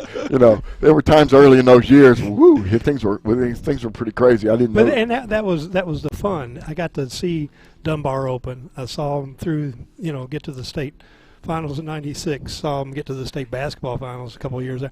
To see a program in kind of like Douglas, you see them come along. You get to see the progress. And you get to know the coaches, and you get to know the players. Yeah, we talked about that too. The Douglas, a brand new school, the second year, and they've got an opportunity to go pretty far here. They're going to have to come back in this game first, but they have an opportunity to go pretty far. Your job was not easy though, because I remember, and I think you and I talked about this one time. We would close up shop. We were doing radio at the time. I'd be coaching, and we'd do this and that, and I'd look up here, and there'd be a light on in the press box, and you're still up here writing your story. Well, y'all always told me, turn out the lights when you leave. Turn out the lights and lock the door. And a few times I got locked in the stadiums. I had to climb over the fence or call a AD to come let me out. Yeah, is that true? That's probably true. Oh, sure, absolutely. You're kidding. Oh, no, you really did. Oh, yeah. Wow. Yeah, I've heard stories like that. I coached with a good friend of mine, still a real good friend, Donnie Young, and I remember Coach Young. Yeah. Coach Young, when I was at Bryan Station back in the 70s, he used to ride his horse to practice. Yeah, I remember. And he would ride his horse to practice, and he would take it down, and behind the stadium there was a field, and he'd leave the horse out in that field. Well, then when the practice was over, he goes down one time, saddles up his horse, goes to leave, and the janitor locked the gate. So he drove drove. He rode his horse around that field forever. There were no cell phones back then, so he had to ride until he got somebody's attention. So we finally let him out. No, you guys you did a good job, and you stayed late and worked hard with that. Tell me a little bit about what you're doing now. Tell the folks about your blog and about your wife kicking you out of the house tonight so you can come to a game. I retired after the 2015 high school season, baseball season, and soon 6 months after that, Julian Tackett of KHSAA came, wanted to know if I wanted to do some freelance writing for them, and it was a no-brainer for me. I got to keep my hand in it, keep writing, and do stories that maybe I would not have been able to do at the newspaper. And it's on my schedule, on my terms. I don't have to go to games if I don't want to, but it still keeps me involved, and it's been great. I've really enjoyed it. Well, I know I don't know any details. We were actually getting set up to do the game, but you were standing back here talking to someone else, Mike Zuckerman, I think. Yeah. But you mentioned something. He mentioned something, or one of the guys mentioned something about Pete Rose. Did you? I didn't see that. What was that all about? That was something else. It wasn't. Oh, okay. No, I remember Mike Zuckerman on the. He does the stats. I covered him as a high school senior at Henry Clay in 1988. Wow, yeah. Pretty good quarterback. So. Yes, he was. And all these guys, now I turn around and they, these players that I covered 45 years ago, they're grown with children and some grandchildren, and it's amazing how time flies. Yeah, I had 3 sons that played for me, and they mentioned you a lot, about the articles you've done. But this game reminds me of watching Scott County. It's kind of cool to watch a team just pound it. I remember it in the late 70s. I was working in Henderson, Kentucky, and I came to Lexington for a playoff game between Tates Creek and Henderson County. Mojo Hollowell against Roy Walton. I remember that. There wasn't a pass thrown. The game was over in like 80 minutes. Yeah, that was great for deadlock. But that was amazing. And now to see a team, in this day of wide open, throw it every down, it's kind of cool to watch a team that just pounds it. It is, but they throw that ball in those precise moments when they get you off balance and so on. All right, one last question. We joked around a little bit earlier too before the broadcast about Eastern Kentucky. Can you remember? What was your longest trip to do a game? Do you remember? Oh, gosh, I've been to Murray, Kentucky for playoff games. Harrodsburg, Dennis Johnson and them playing down there. Been to Belfry a few times. I went down there since I've been – back right before I retired. Philip Haywood broke the state record and went down to Belfry. I just loved getting on the road and going down to the mountains especially. There was just something cool about it. A playoff game at Hazard, Lexington Christian and Hazard one day down in the holler of their field. And I think I was coaching there. It was cool. Yeah. Those were cool times. Yeah, those are really nice places. And the change that I went through going from a 5A school or 6A school, big school, to a 1A school when I was coaching LCA, the biggest thing I liked was going to places like Raceland. Yes. Where the entire town turned out to watch the game. And I remember one story, Paul Raines and I, a good friend of mine, he was head coach at the time, that's the first time I'd ever been there. And we got off the bus, and the team goes to the locker room. He starts walking out the field. He said, come on. I said, well, we're going to go, what are we going to look at the field? He goes, no, man, they got the best concession stand out here. They have the best food. So we went over there and had a pork chop sandwich before the game or something. But, no, I loved all that. Well, listen, it's really good talking to you. And how can people read your stuff? It's on the KHSAA website. It's on the right side of the column. It says Mike Field's blog, and every story I've done since there, probably 40, 50 stories on there I've done and over the last 3 years. And like I say, I'm going to do one on PrepSpin about the unbelievable entity it has become to provide great high school coverage that William Warfield's put together, and you guys, it's just amazing. And he started in his garage. Yes.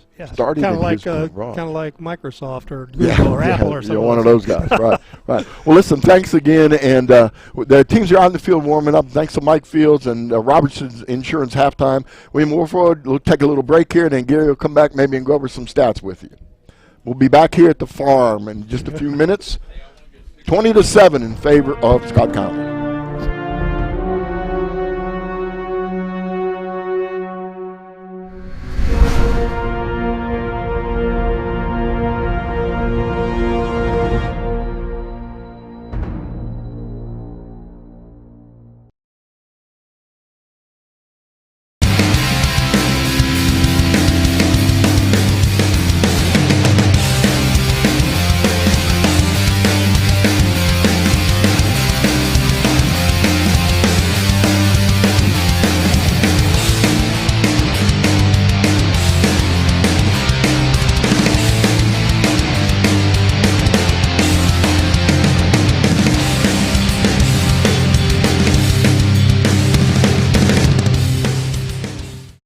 This is where it all started, right here on this farm. We may have grown over the years, but we've never lost sight of what was important to us.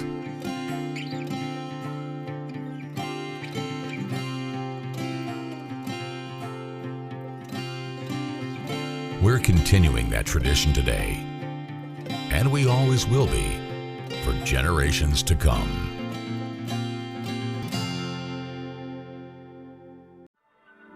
I wanted to get back on the basketball court. I want to get back to the ref I used to be. I want to get back to gardening. I want to get back to playing with my band. Only one team is qualified to get patients back to living their lives. Bluegrass Orthopedics has physician experts to assist in your recovery, whether it's an injury or chronic condition. Bluegrass Orthopedics provides convenient, specialized, and comprehensive care for your unique life.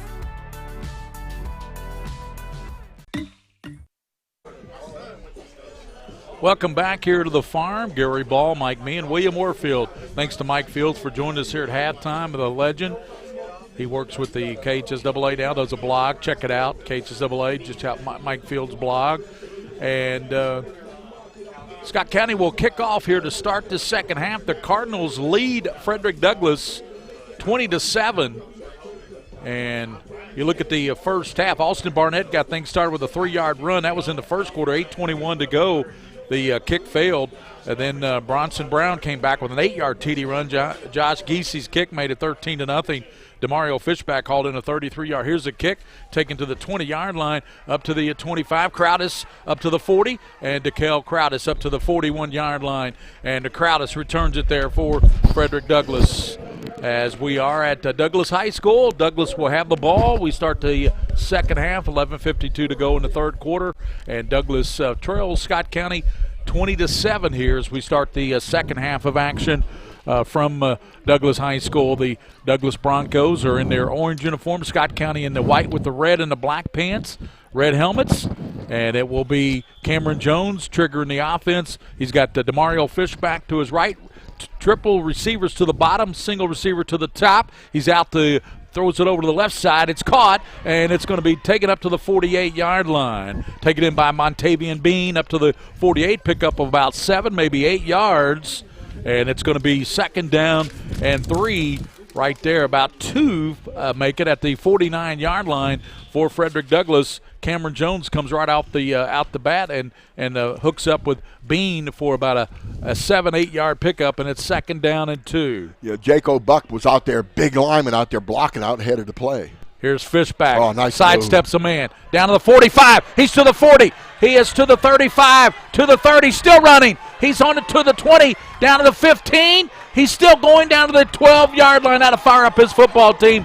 And the players shake it up a little bit there, but he finally is stopped.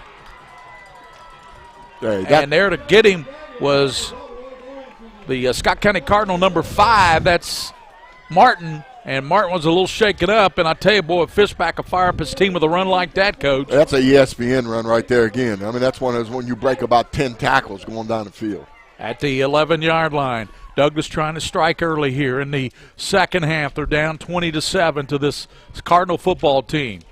Jones gives to Fishback, dancing into the line. Fishback back to the down to the 5-yard line. Good run there by DeMario. Boy, he waits for those blockers, doesn't he? Yeah, what was he play? He was a receiver last year, wasn't he? And then he decided he was going to be a running back now. So that was big. Zach Coleman, 6'1", 260 pounds, making the stop there for Scott County. Pickup of 5. So Frederick Douglass, if they strike early here, Coach, they'll be right back in this game. That was what we thought, getting the ball at the beginning of the half. Michael Lowe and Hunt come to the bottom. Bean is to the top. Motion by Hunt. They toss it to him. 5 gets a block, goes to the far side, gets into the end zone. Touchdown, Douglass. Makes it 20-13, and the extra point will make it 20-14. And Douglass, just like that, we got a new ball game. We got a new ball game. They're back in it. They received the ball in the second half and said, we're going down the field. We're not going to mess around now. So Douglass having to come from behind here in the second half. Second half underway. It took them about a minute and 50 seconds to score a touchdown, Coach. A minute 50. There's still 10-10 to go in the third quarter. That's an important extra point, Gary. Oh, Ligeb's kick is up. A player came through and should have blocked it, and he's very upset with himself that he didn't block it. Yeah, it looked like the ball went right between his hands. It sure did, and it kick is up, and it is good. So 20-14, 10-10 to go in this third quarter here on PrepSpin.com. Gary Ball with Mike Meehan, and boy, I tell you what a great second half of action. So far, so good. They're back in it, and it's going to be Scott County's turn now to see what they can do. Well, they've done plenty with the ball so far in the first half, and Coach McKee over there working. And we told you that we got message that Scott Willard is back coaching. He's out of Cardinal Hill, and he's back out coaching the offensive line tonight for Scott County. I'm sure that fired him up in the first half, Coach. Oh, I'm telling you, man, it really did. And I guarantee you another thing is the Frederick Douglass, they might try an onside kick here. They might. And they've done it in the past. Brian Landis is the head coach of the Broncos. Lester Diaz, the principal here. Mike Harmon, assistant. Those guys, they do a great job here at Douglas. I know there was an incident here at the school, and it was handled very appropriately by the folks here at Frederick Douglass High School. Well, they got a great administration over here. So here's Douglas to kick off, and now it's 20-14, and Douglas only down by 6 with 10 minutes and 10 seconds to go in the third quarter. Boy, it didn't take long, Coach. Didn't take long at all, and it might. This game might go back and forth for the rest of the game. Yeah, because there's no signs of Scott County slowing down either, at least in the first half. The ball blows off the tee again. That's about the third or fourth time we've seen that tonight. So it blows off the tee, and they'll. Hey, Gary, a real quick hello. I don't even know if you're still listening, but my granddaughter Kaya in Hawaii was watching the halftime report, and I want to say hi to her. I didn't know she was watching. I would have said hello then. Anybody else watching up there in Pittsburgh, Coach? Yeah, my friend Dennis is probably on. He watches a little bit, but then he gets mad because he wanted to be a high school coach at one time, and he never did it. So back deep is to the far side is Austin Barnett, and looks like they got Glenn Covington back at the near side. So Covington back to receive this kick from Ryan Ligeb at the 40-yard line. It looks like Hayden Hunt's going to hold the ball on the tee this time. That's tough. That's a tough job if you haven't practiced it. Let's see. And here's the Ligeb kick, and pretty good kick. And it'll be Covington at the 20. 25, and Covington hemmed in and stopped at the 27-yard line. They don't blow the whistle, so everybody's still going at it. And they knock him backwards. And Michael Lowe made the hit. Michael Lowe and the Bronco defense, they've said, no, we're done being intimidated. That's over. That stuff's over. Having a little discussion here with the back judge and one of the I think Douglas the mark, players. and they're going to mark it at the 28. So Scott County will go to work there. Cade McKee, the junior quarterback, also a member of the baseball team, an outstanding first baseman and pitcher for the baseball team.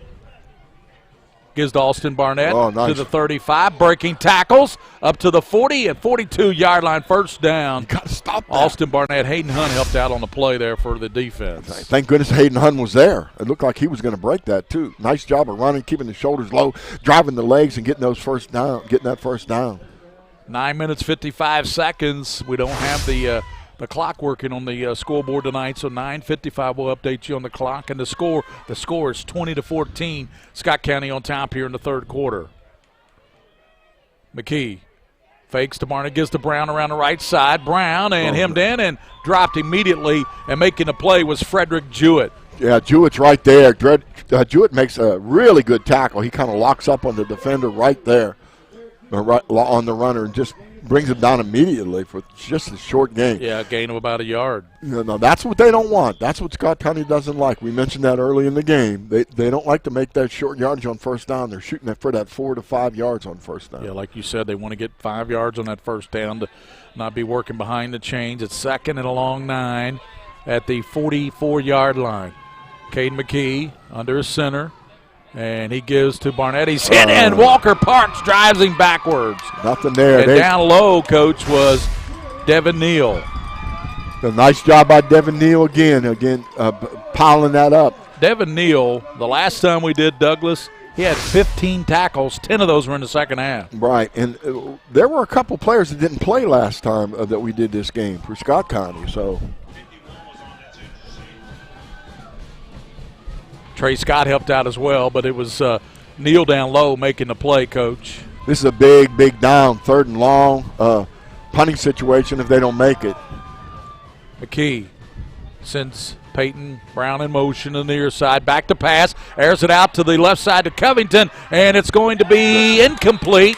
Covington had it for a moment. Hayden Hunt was in coverage. Yeah, that was just really good coverage. And that'll be a 4th down, and I think it'll force a punt here by Scott County. And for the first time tonight, Douglas will have the ball with an opportunity to take a lead in this football game. Yeah, they will. And again, throwing the ball on 3rd and long is not a good deal for Scott County. That's not the play they want, is it, Coach? No, because 3rd and long, they expect to pass. They played run on 1st and 2nd down. They absolutely played run.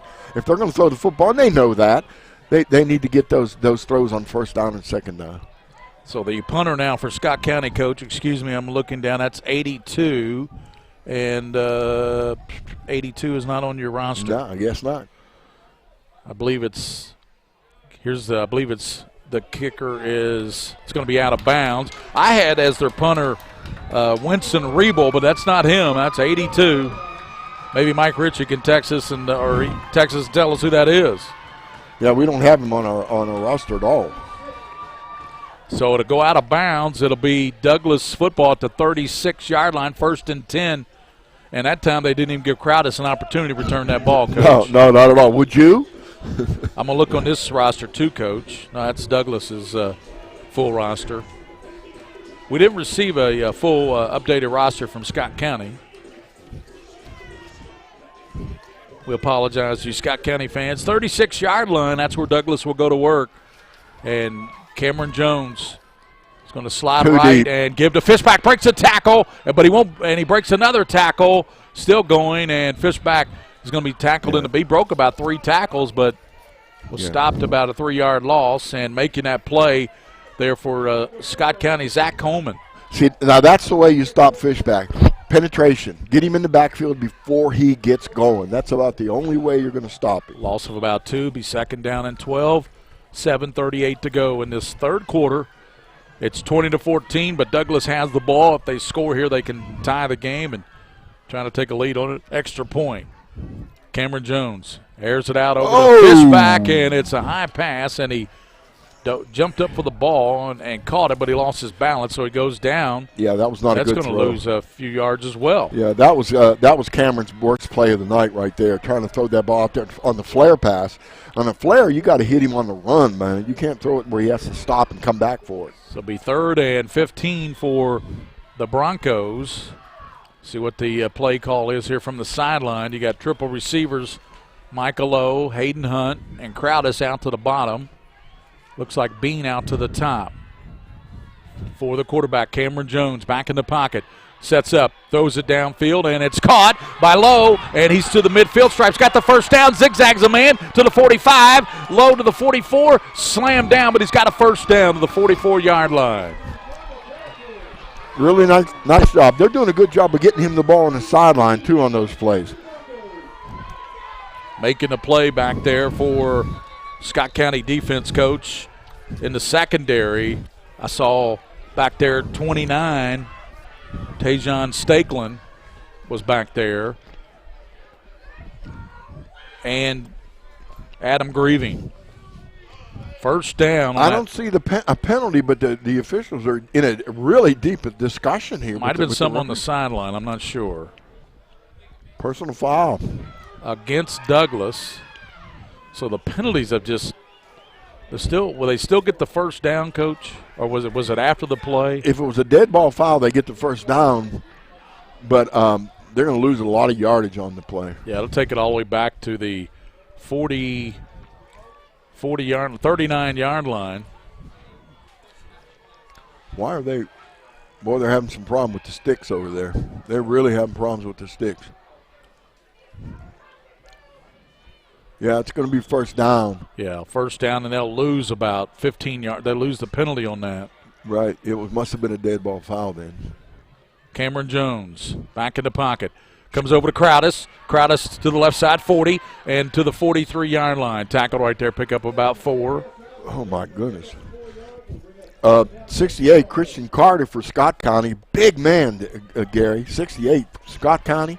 He was out there running that ball down to make the tackle. He's 6 foot, 315 pounds, and he was out there. 315 pounds. You got some big dudes out there, Coach. Some big guys, and they can move. They're quick on their feet. If you're just tuning in, this is PrepSpin, the leading digital network in the state of Kentucky. William Moorfield, the king of stream, always makes it look good, and Mike Mee and Gary Ball. And to give the Fishback. Fishback left side and up to the 46-yard line. And tackled right there. Host of Cardinals in there on the stop. Brings up 3rd down at about 3. Fishback really does make that first person miss every single time. Excellent runner. So it'll be 3rd down along 3. 5 minutes and 30 seconds of third quarter action remaining. And Douglas faced with 3rd down. Remember, on the Michael Lowe catch, they had it down into Scott County territory at about the 48-yard line. They did. The penalty took it all the way back to the 39.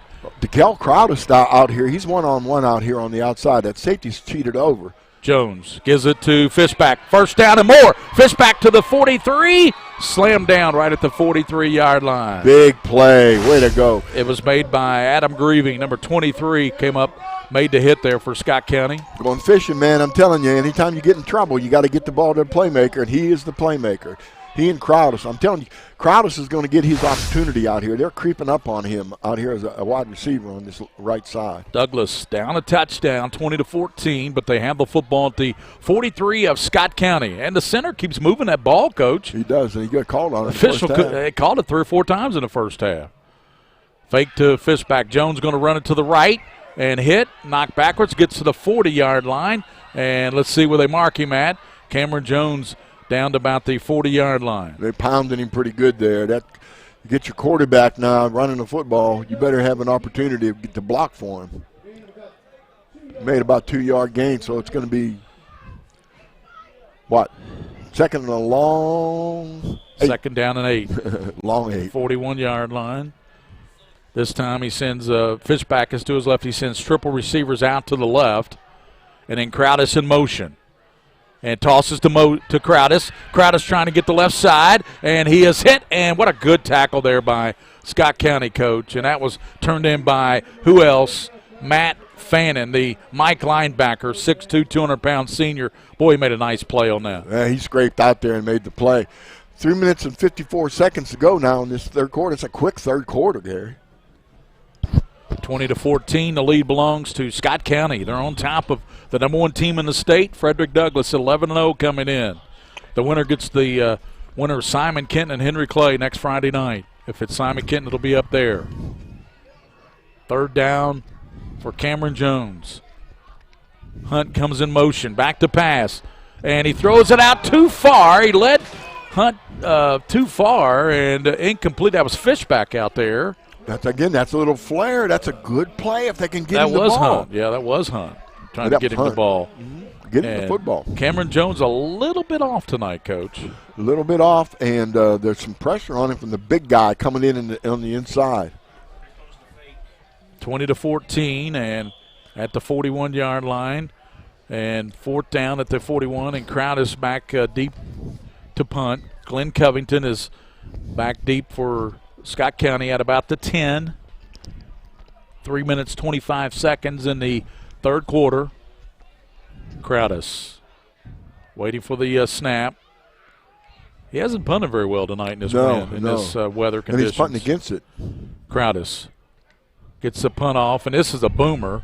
And Covington watches it bounce, and it rolls at the 2-yard line. Oh, man. And that's where Douglas, and that's where Douglas will recover the ball at the 2-yard line. So Scott County will have to go 98 yards, 3:16 to go here in the third quarter. The Cardinals do lead Douglas 20-14. You know how I feel about not fielding punts. Yeah. It drives me crazy. We talked about that many times. Field the punt. Don't let it roll. I don't think he could hear you, Coach. Well, they never do, but that's all right. So Scott County will have it in the shadows of their own end zone at the 2-yard line. Cade McKee brings out the offense. Austin Barnett and Brown is to the left side. Cade McKee sends Bronson Brown in motion and gives to Austin Barnett. He's up to about the 5, maybe the 6-yard line. A couple scores, Gary.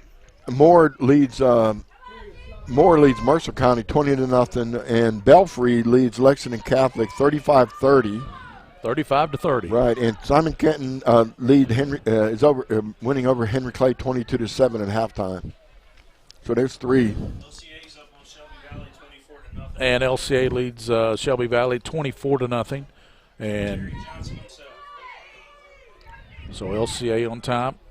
Second down, and you give up the guy. Oh man, look at this! Running up to the 30-yard line to the 35 is Austin Barnett. Austin Barnett, I'll tell you what a player! That kid is really something else. That was about a 30-yard pickup. Yeah, he had 66 yards in the first half, and that's another 30 yards onto that. Yeah, he'll have 100 yards tonight. Yeah. Austin Barnett, he came in with over 1,200 yards, and 2:29 to go in the third quarter. Coach, Scott County leads 20-14, and they have the ball 1st and 10 at the 36-yard line. Douglas knows they have to stop him here. They have to stop this drive. You can't let them take the rest of the quarter and drive the ball down the field. McKee gives to Brown around the right side, and he is going to be hit by Neal and company, driven backwards, but they give us forward progress to 38-yard line. That was a really good defensive play by Neal. Took on a block, fought off the block, and made the tackle. Very impressive that time. If you're just tuning in, this is PrepSpin.com, the Mingua Beef Jerky High School Football Game of the Week. 1:49 in the third quarter. Scott County on top of Frederick Douglass, the number 1 ranked team in the state of Kentucky in 6A football, 20-14. Scott County, they have 2nd down and 8 at their own 38-yard line. Scott County's Cade McKee, Austin Barnett in the backfield. Gives to Barnett. He's got a first down to midfield. Barnett to the 40-yard line, down to the 37-yard line, running at will. You've got to stop the fullback. You have to stop that play. Come on. Frederick Douglass needs to pinch that thing down and stop it. Don't worry about the pass. They're not going to pass unless they have to in the end. Man, he's just running right through the defense. Austin Barnett all the way down to the 37. A great run by the 5'8". He's only 5'8", 180 pounds, Coach, but man, he runs a lot bigger. Well, he runs low. He keeps his body low, and he drives those legs. He's well over 100 yards now rushing tonight. So let's see what they do here. McKee gives to Barnett again. He's hit and keeps those legs going. What a great run by Barnett. He should have been tackled at about the 35. I think it was one of the defensive linemen there had him. Gabe Hilliard, the linebacker, had him, but he drove for another 3 yards to the 31-yard, 32-yard line. Right. He busted his way through there, and, Gabe Hilliard had a hold of his legs, but he ran right out of that tackle. That's those 5 yards you were talking about on first down, Coach. Absolutely. That's what they want. They're happy with that. They're fine. 2nd down and 5. 37 seconds and officials timeout. They're number 7 leaving the game here. What, you have a equipment problem? David Arnold, I think. Yeah, he has a. So I don't know what that was. 2nd down and 5 for Scott County for the Cardinals. McKee gives up the gut, and he's to the 30-yard line, maybe the 29. Good run there, and that is going to be Austin Barnett again. Yes. 3rd and short in a 4-down zone. I mean, you can't beat that. They do a really good job of faking. McKee does a great job of faking that outside run. So we head to the fourth quarter. Scott County holds up 4. They're only 12 minutes away from advancing to the regional final against probably Simon Kenton. They were up big against Henry Clay at halftime, 22-7. We'll come back for the final quarter. It's Scott County 20, Douglas 14 here on PrepSpin.com.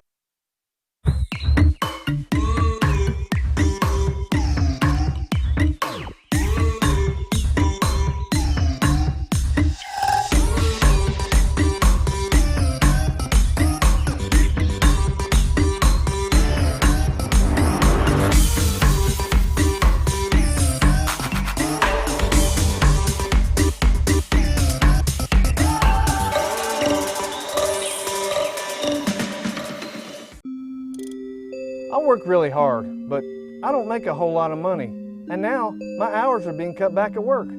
I've gotten so far behind on my bills, I feel like I'll never get caught up. We're Atkinson, Sims, and Kermode. We're not going to judge you. We've come up with a way to get you started for less. Start your bankruptcy for as little as $78 now. The consultation is free. 859-CALL-US. In Lexington and now in London. We're back here, and Austin Barnett has 24 carries, 146 yards. Fishback, 8 carries, 102 yards for Douglas. Looking at quarterback in Jones, 11 of 18 is a little bit off his mark. He's usually a 74% passer. And then you look at Glenn Covington, he's 1 for 2, and McKee's 1 for 1. 1 for 1, and it was a big play. Actually, he's thrown more than one time. He threw that one pass that I think they credited that to Covington. Yeah. So third down, it's a big 3rd down and 3 here for the Cardinals. They have it at the 30-yard line. They've got to get down to the 27 for a first down, but they're in 4-down mode here, so they can do it. They got 2 plays to get 3 yards, and you would think with Austin Barnett and his running ability. McKee sends Brown in motion. Under center gives to Barnett, and he's got the first down and more down to the 25, 24-yard line. And making the stop down there for the defense. Looked like Clay helped out and Thompson as well. I'm like the loneliest position on the field right now is the Douglas number 8 out there, Hayden Hunt. He's the defensive back covering the wide receiver, and all he does is play man-to-man, locked eyes. He's locked eyes with the receiver and runs with him down the field every play, and that's all the guy does is run him down the field. Key gives up the gut. Barnett, there's a flag down as he takes it down to the 15-yard line. The penalty flag down. Penalty marker down, and they're – let me see those stats, Coach. I want to see how many penalties we've had in this football game. And we've had 6 penalties against Douglas for 48, 5 against Scott County. And that's going to be against Douglas, looks like. Well, that's a few and far between against Douglas. They're the ones that are getting all the penalties, aren't they? Well, they got 6, now 7. 7 penalties against Douglas, 5 against Scott County. 11:48 to go in this game, and Scott County will have it, and the officials are going to mark it off for us all the way down, and they're going to mark it off down to the 9-yard line. So it'll be 1st and goal for the Cardinals. Coach, if they go up 2 touchdowns here, I'm not saying Douglas can't have the firepower to come back, but it's going to be a long way back for the Broncos. They've got the firepower. They can do it. It's just a matter of getting the ball to the receivers, and Cameron Jones having a better night. Actually, they've marked it inside the 10. Yeah, so it'll be 1st and goal at the 9-yard line. Brown in motion.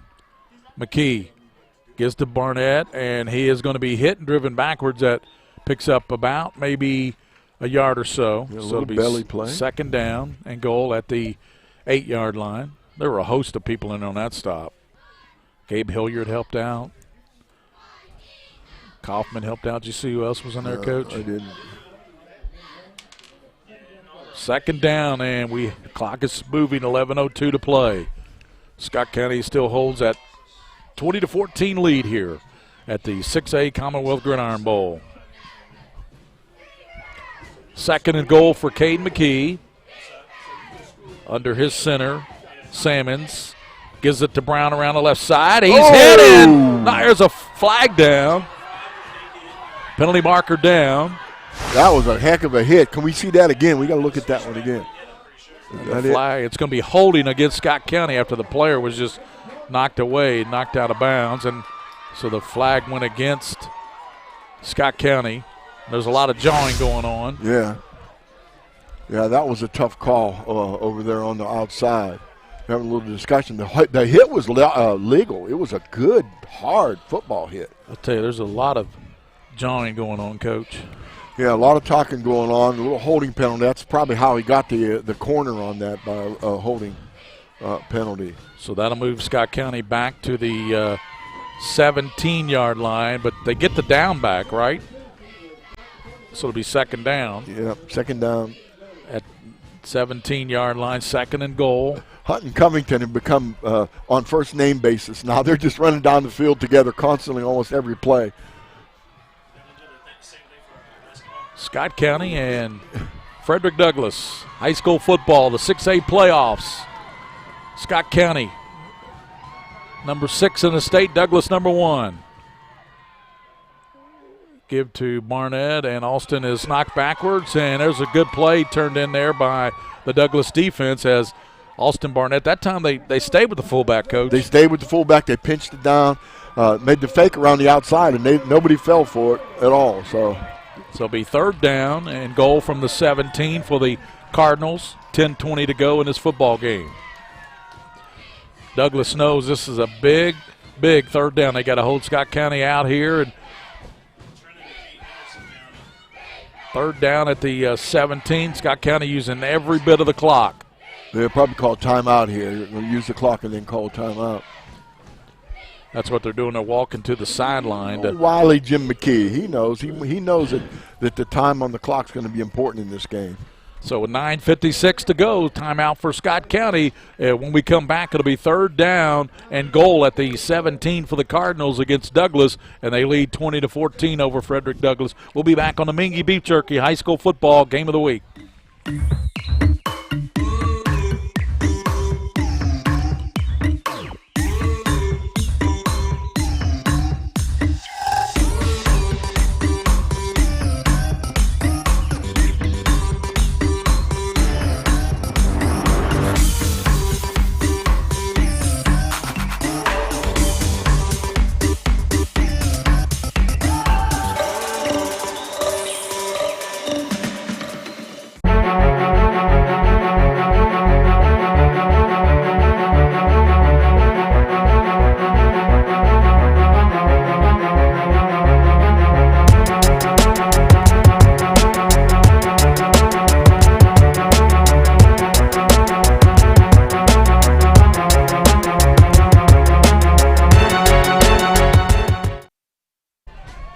And Scott County ball, third and goal from the 17-yard line for McKee.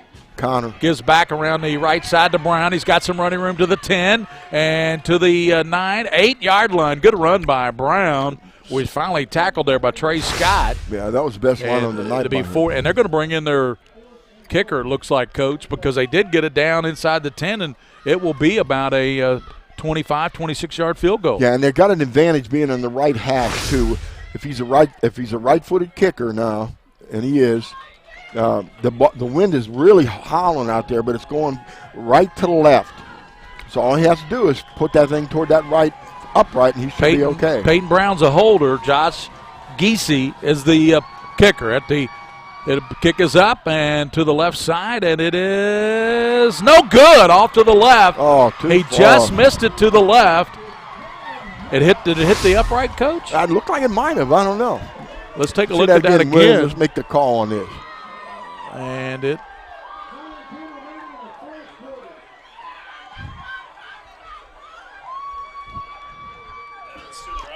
Yeah, just a little bit. Missed it. He was off, so it will be Douglass football. They'll take over at the 20-yard line, and Douglass has 9 minutes and 10 seconds to go in this game. 6A football, Coach. That would have made a difference right there. That field goal would have made a big difference. It might have sealed the deal because I tell you, this Scott County defense has come to play tonight.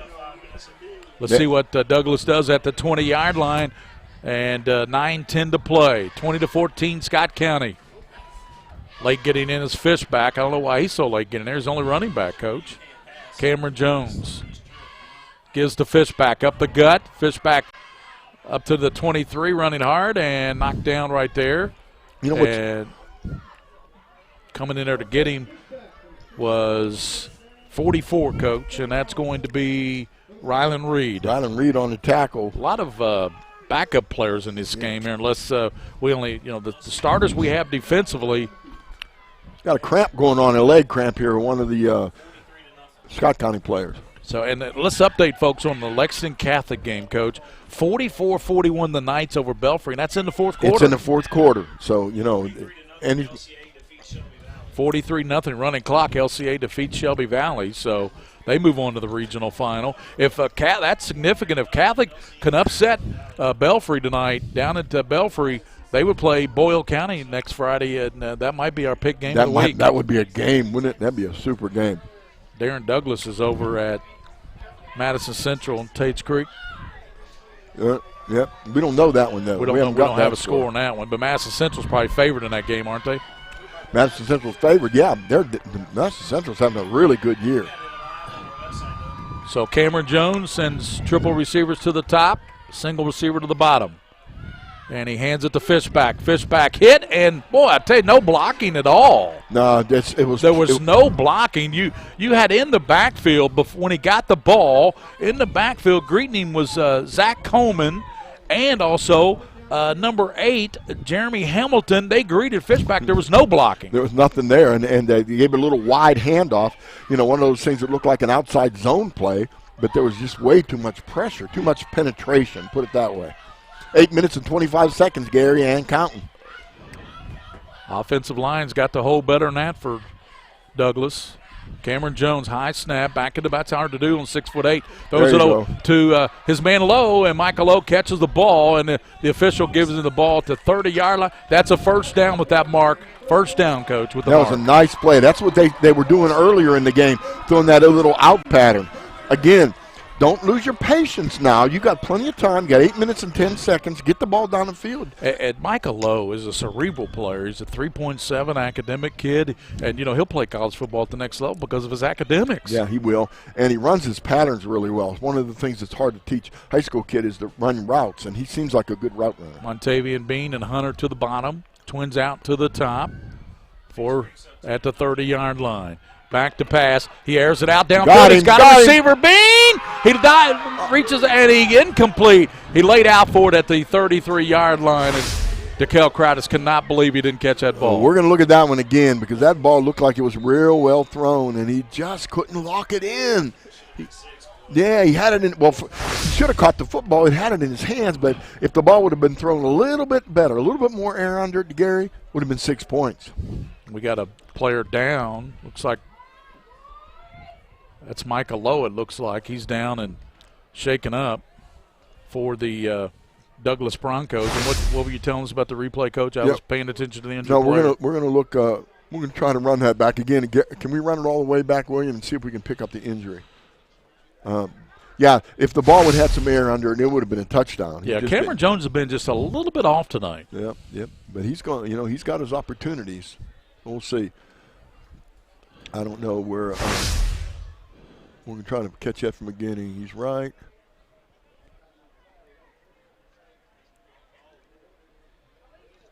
Oh, right there. He got blocked. I can't see it clearly. You get blocked in the back, Gary? I can't even see. Yeah, he got a blindside block. I can't even see the monitor way over there. Yeah, it's on the other side of the press box. It was a blindside block. One of the Scott County players hit him from the side and hit him pretty hard, too, on the blind side. So it'll be 2nd down and 10 at the 30-yard line for Douglas.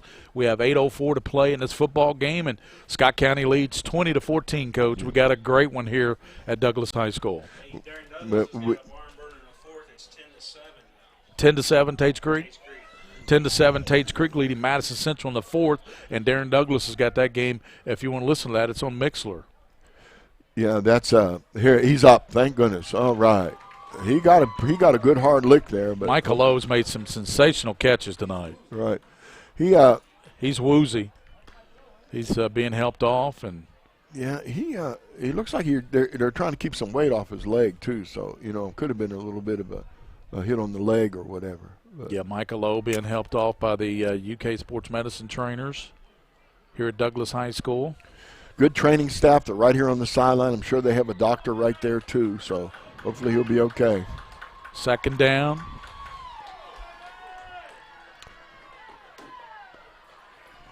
Let's see what Douglas does here on 2nd and 10 at the 30-yard line. Cameron Jones with Fish back to his right. Cameron Jones.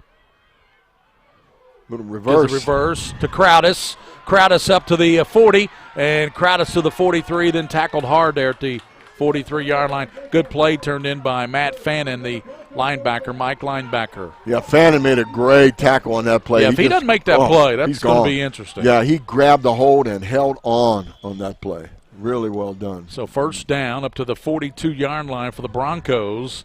A touchdown here would tie it up. They would need the extra point to take the lead, Coach, with 7:55 to play. Yeah, 7:55 to play, and they could score at any time with their passing offense. First down at the 42-yard line for Cameron Jones. Double coverage on the receivers on this side. Safety's playing deep in the middle. Cameron Jones back to pass. Man-to-man comes over to Bean. Bean's got the catch, and he tried to turn on the afterburners, but tripping him up there was 68, Christian Carter. If Carter doesn't, and Carter's down, shaken up, if Carter doesn't trip him up, Bean's probably still running, Coach. I know he just dove and got his leg, and he's down too, holding his knee. Just keep your fingers crossed. There's 2 injuries back to back here. Both of them look like they're pretty rough. And yeah, I tell you what. No, that kid's hurt. I don't know what they're saying. That kid's injured, and they're saying that he's trying to slow the game down. But why would they want to slow the game down? Yeah, exactly. I mean, that wouldn't make any sense. 7:33 to play, Coach, and look at the replay way over there. Yeah, he dives in there to make the tackle. Right there. Yeah. Looks like it might be his left knee, knee area, or right knee. He's being helped up, and see how he's going to walk off gingerly. He is 6 foot, Christian Carter, 6 foot, 315 pounds, Coach. Yeah, when he dove for the play, it looks like his ankle got twisted. So Douglas, I tell you what, Bean, they've come close on these last few passes of just breaking it all the way. Crowdis and then Bean. Yeah, and what Scott County's doing is they're playing man-to-man on the wide receiver on the outside, ignoring on away from formation, playing man-to-man, expecting their defender to stay with the guy all the way down the field. Isaiah Allen, Coach, number 80, is in there replacing Lowe, who's out with the injury. So 80 is in there, Isaiah Allen. The safety's playing deep. The linebackers have backed off. They're going to let Frederick Douglass catch the ball underneath if they want to. They're going to try to keep him from throwing deep. Frederick Douglass down by a touchdown, 20-14. Inside handoff comes a Fishback. He's got the first down and more to the 40. He's to the 30. He's turning on the Jets. Fishback 10, 5, touchdown. Douglass. DeMario Fishback ties it up. And he got another penalty. Yeah, there's penalties all over the place for spiking the ball. No, he spiked the ball. Yeah, that's unsportsmanlike. So that's going to be another 15-yard penalty, giving Scott County better field position on the kickoff. Yeah, I don't know why you do that, Coach. You just can't allow that. You just can't. You can't get. But what an electrifying run by DeMario Fishback. Is he something else or what? He just popped the corner and just outran everybody. Oh, a really good block. Number 2, it looked like, on the outside, Gary. Montavian Bean. Really good block by Bean. Bean sprung him. And then Fishback did the 50-yard touchdown dance. Yep, the 50-yard Spikerino. And that, man, that'll make this extra point an adventure. It will. They're going to I think they have a choice to take the extra point, take the penalty on the kickoff or the extra point. They took it on the extra point. Well, yeah, because they'll make this a 35-yard field goal attempt, for the extra point. Right. And now blocking it doesn't make any difference. People watching this game, don't worry about blocking it and running it back, because in high school that's not the case. You can't do that. Ryan Ligeb certainly has the leg, kicks it up, and it is going to be good. Just got it in. The left side, Ligeb kicks the extra point, and for the first time tonight, Douglas leads Scott County 21-20 with a 35-yard extra point, Coach. 35-yard extra point. Ligeb's the hero right now, buddy. I tell you what, they're loving on him. Coach, there's still a lot of time in this game. Yeah, but for right now, he's the hero. So good job. Way to go.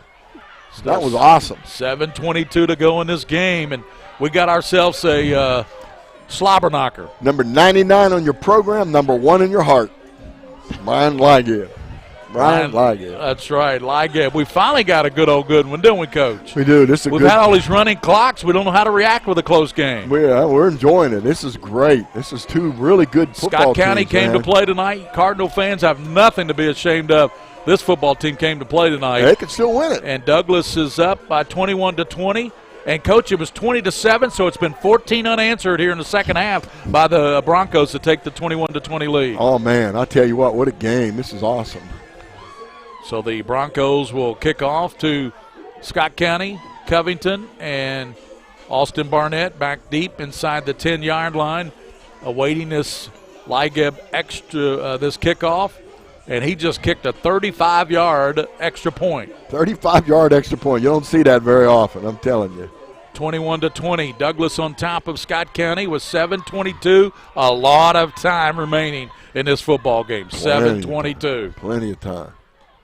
Ligab set to kick off. And at the 40, and he kicks it deep. Good kick. And it will be Barnett at the 10. Now, 20-yard line. Austin Barnett, 25. Barnett, he's to the 40. And he's got the kicker to beat. 40-yard line, and finally the sideline got him. The sideline and his own player, his own blocker. He couldn't cut back behind his own blocker, and his blocker forced him out of bounds there along with the kicker. The kicker, did a pretty good job that time of hurting him. Didn't make the tackle, but hurted him out of bounds. 33-yard line. So what a return. He took it, Coach, from the 10, 40, 50, about a 57-yard return by Austin Barnett. And I thought he was going to go all the way on that. Still plenty of time, Gary. 7 minutes and 12 seconds, Well, buddy. that's what we said. It only took 10 seconds off of that return. I know. That's man. what I said. Yeah. 21-20 Douglas. If you're just tuning in, we got a good one here on PrepSpin Mingua Beef Jerky Game of the Week.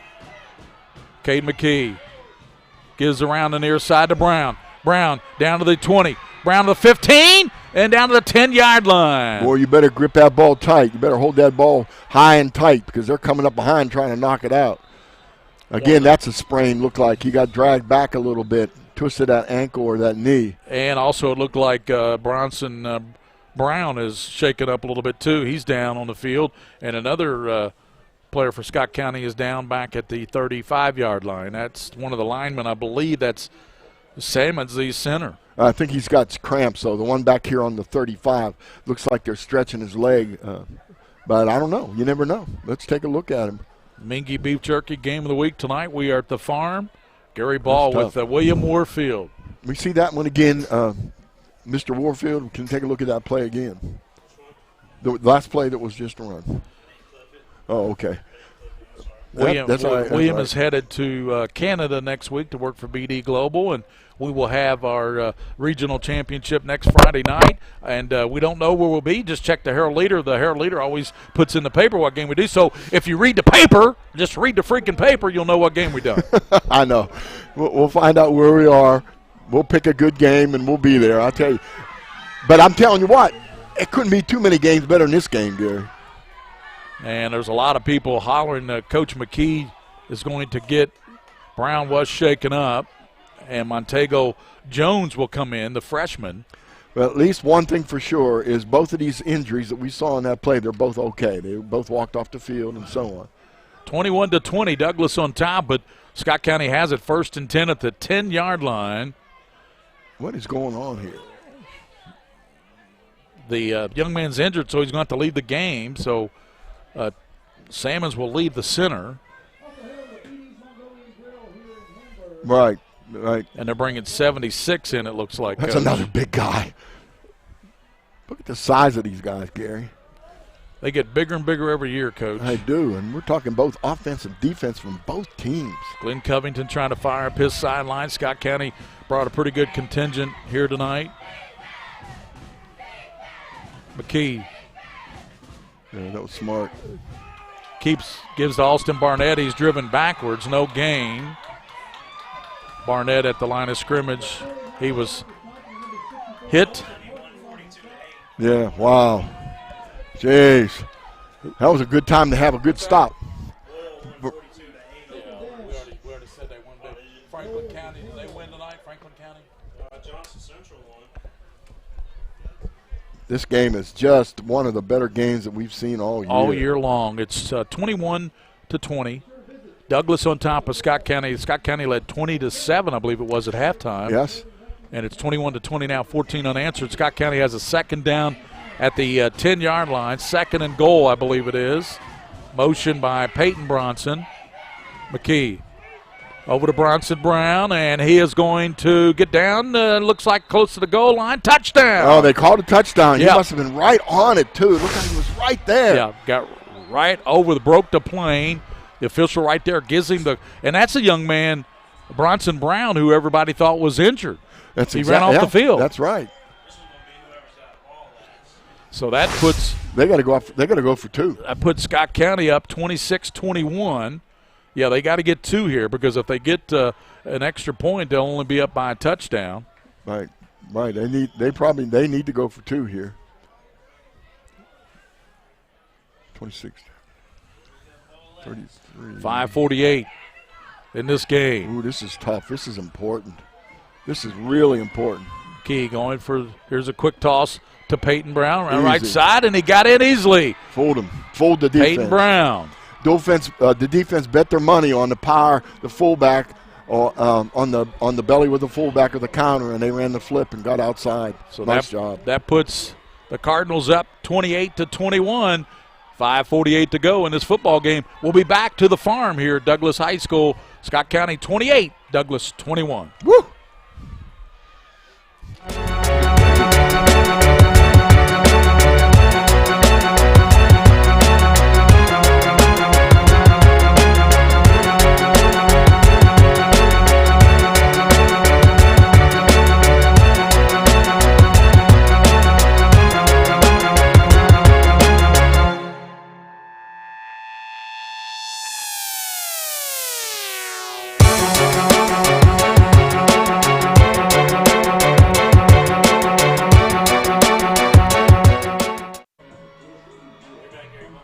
Welcome back here to the farm at Douglas High School. Scott County just went on top. And then they had the 2-point conversion by Peyton Brown, and they lead 28-21. 5:48 to go here in this football game. Still a lot of football. I said that with 7:22 to go when Douglas had the 1-point lead. I said there's a lot of football game left here tonight. Oh, I tell you, you're right. And leaving 5 minutes and 48 seconds on the clock for Frederick Douglas is not a good idea either. Bybee back deep. Crowd is back deep. Waiting to receive the Giese kick. Giese low. Bounds around. Get it. Taken up at the 30. Get it. And Bean is going to the 40. Bean a midfield stripe. Cuts it back, and Bean is still on his feet to the 45, 44. Still going. 43-yard line. What a return by Montavian Bean. Yeah, somebody's helmet popped off in that huddle too. That was a good one right there. They're just getting really good field position on kickoffs, and both teams, both ways, and it's making a difference. Simon Kenton over Henry Clay 25-7. So the winner here will play Simon Kenton next Friday night up in Independence. That's Simon Kenton. Independence, Kentucky, Northern Kentucky. Yep, you're right. Simon Kenton's built a really nice program in the last few years. And if Lexington Catholic, they were, up 44-41. If they hold on win that game, they'll play Boyle County next Friday night at Boyle County. So that'll probably be our pick game of the week. That'll be another really good one. Those two teams are there. What a game that'll be at Lexington Catholic and Boyle County. You be at Boyle County. I talked to Chuck Smith today, the coach at Boyle. Here's Cameron Jones. Pass to Bean, left side. Bean at the 40, breaks the tackle. Bean to 30, down to the 25-yard line. And see how smart he ran out of bounds there. Gives himself a little bit more time on the clock, but also making that cutback against three people. You know, he could get a good lick on that. So that's pretty smart play. Yeah, a touchdown and then a extra point here would tie it up. But, of course, a 2-point conversion would give Douglas a 1-point lead. So, I mean, what do you do here, Coach? I guess you tie it up. Yeah, that's tough. So football at the 25-yard line, 1st and 10 for Douglas. Boy, their offense has really got going here in the second half, Coach. Roaring, and usually it's Cameron Jones that does all the work, but it's the other guys in this game so far. Yeah, well, he's getting it out to Bean and the wide receivers. Fishback has had a big game. Timeout on the field called by Scott County, and that is going to be their second timeout. That was, whew. Douglas still has all 3 timeouts left. 5:31 to go in the football game. Coach will keep it right here and tell you that Bull Madison Central and Tage Creek 10-7 in the fourth quarter. What a ball game over there at Madison Central. We'll get a final from Darren on that one. Yeah, well, I'd love to hear that one. This is something. 28-21 here. Douglas has it 1st and 10 at the 25-yard line of Scott County. A touchdown here. They would need the extra point to tie it up. Then you have a decision to make, don't you? Scott County has been really good at moving the football and getting down. Do you give them a chance to get down there and even try a field goal again, or you go for 2, go for the win, and just say, okay, hold on, defense. Scott County has played one well of a football game, and Douglas has battled back here in the second half. Douglas has played one heck of a second half. Just a really aggressive, tough second half. Twins to the near side, Twins to the top. Give to Fishback. He sidesteps a man. Now bounces it outside. He is at the 20. And he's down to the 15. First down, Fishback. How in the world he did that, I don't know. It looked like a pinball in a pinball machine bouncing off people. Really nice. It looked like to me, Coach, that Jeremy Hamilton was the defender over there making that play there for Scott County's defense. I think so. And you know what? Don't score too quickly. Yeah. I mean, last person with the ball might win this game. Well, it's 5 minutes and 21 seconds right now. So Douglas is Cam Jones. Shovels it over to Fishback. He's got the corner. He is to the 10. Fishback, and there's a flag down at the line of scrimmage as he goes down. Looked like a face mask possibly. It might be, but it looked like the flag came too soon for a face mask. Face mask would have been later than that. Yeah. I think the flag came too soon, though.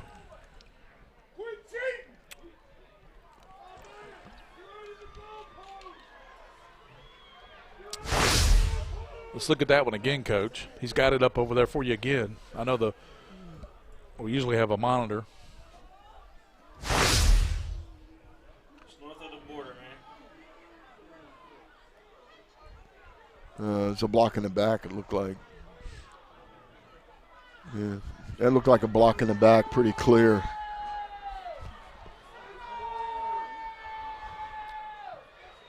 Moves it all the way back to the 25-yard line.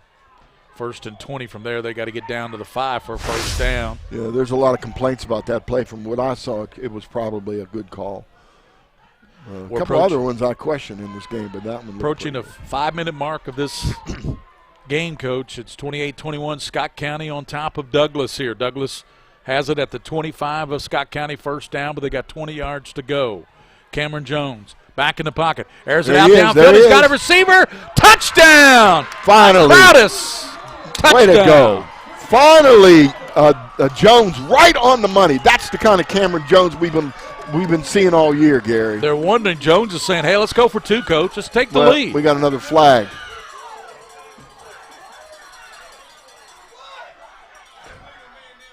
Illegal man downfield. All right, can we see that again? Did you tag that one? Oh, run it. We got to run it back. Maybe run it back slowly. Looking for an orange player downfield. Yeah, is that a lineman? Yeah. Is he maintaining his block? We have 2 blocks. Yeah, that was a questionable. I don't know. There were two offensive. Really, seriously, there were 2 offensive linemen. They were looked like 6 yards down the field, maybe. And if they were maintaining a block on somebody, then you can't make that call. If they were free, if they continued their block down the field. I don't know about that call. I'm Jones. I like that. It's called by Hunt. And Hunt down to the 20-yard line. Good play there, turned in by the Scott County defender. And yeah, that's the kind of play, though, that I've been looking for the whole game. I mean, just throwing that little underneath thing and letting your athletes run. Stakelin, I believe, made that play, Coach. I was trying to look like Stakelin made it, but Stakelin made it, grabbed the hold and stopped it from being a touchdown, probably. So, 2nd down and 15 for Douglas. We have 4:08 to go in this football game. Douglas needs to score a touchdown and extra point to tie it up. Yeah, I'm not too sure about that last penalty call. Jones back to pass. He's got time, and he flips it out, and it's caught there by Fishback. Fishback to the 5. Fishback down to the, that's a 10, down to the 8-yard line. And so it will be about, it's going to be about 3 yards short of a first down, Coach. Needs about 3 or 4 for a first down, third down. It's third down. It's two down zone. They should be all right here. They're moving the ball quite well. If they can just avoid the penalties. Yeah, the Broncos just killing themselves with penalties. Big split between the guard and the center. Bean and Hunt to the near side. I like that. Jones, pass over to Fishback. Fishback and to the 5, and nice play turned in, and that was nicely done by Watts, Burke Watts. That was the best play of the night. That was the best tackle of the night by far. You try to tackle Fishback in the open field like that, and, boy, you're lucky you get a hold of him. That's fourth down now. We have under 3 minutes to go in this football game, and it's going to be 4th and about 3. A great tackle by Burke Watts, 6'2", 230-pound linebacker. 4th down, and Douglas has got to get 4 downs here. They're going to go out of a Wildcat, it looks like, with Fishback and Montavian Bean. This is interesting, isn't it? Now, Bean can throw the ball. You know that. Yes.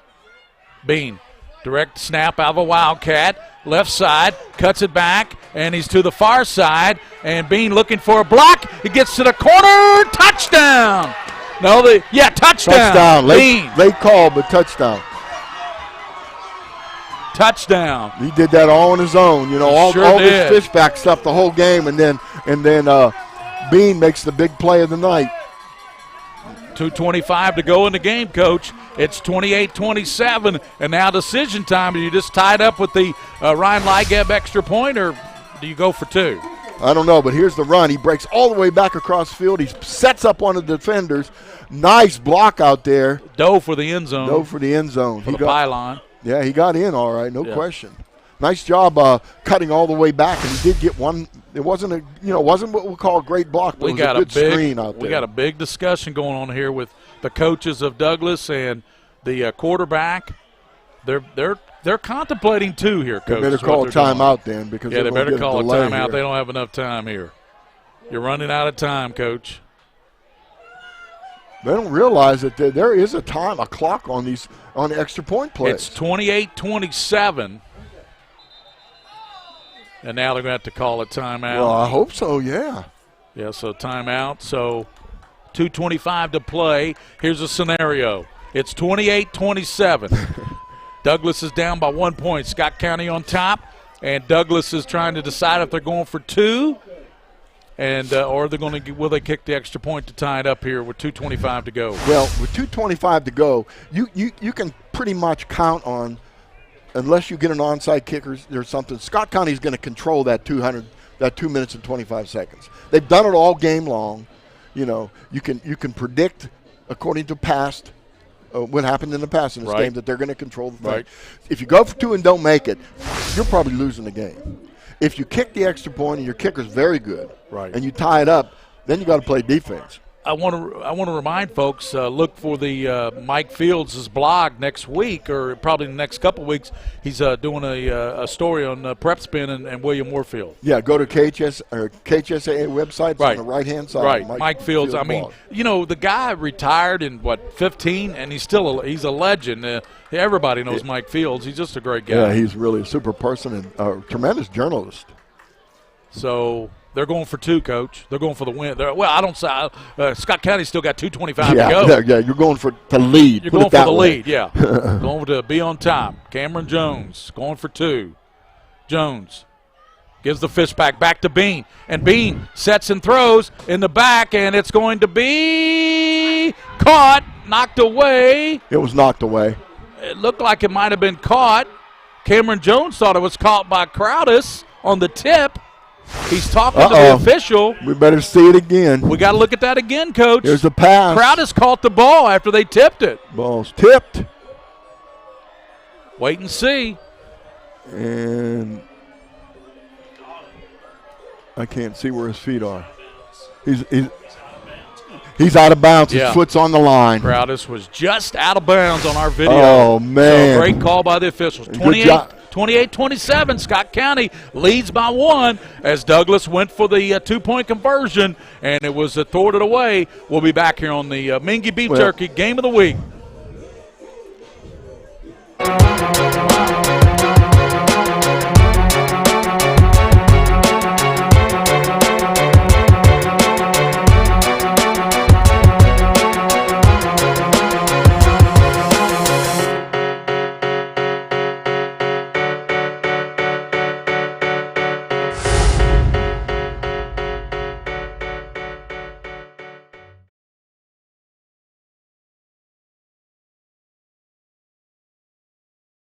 I'm on a fixed income.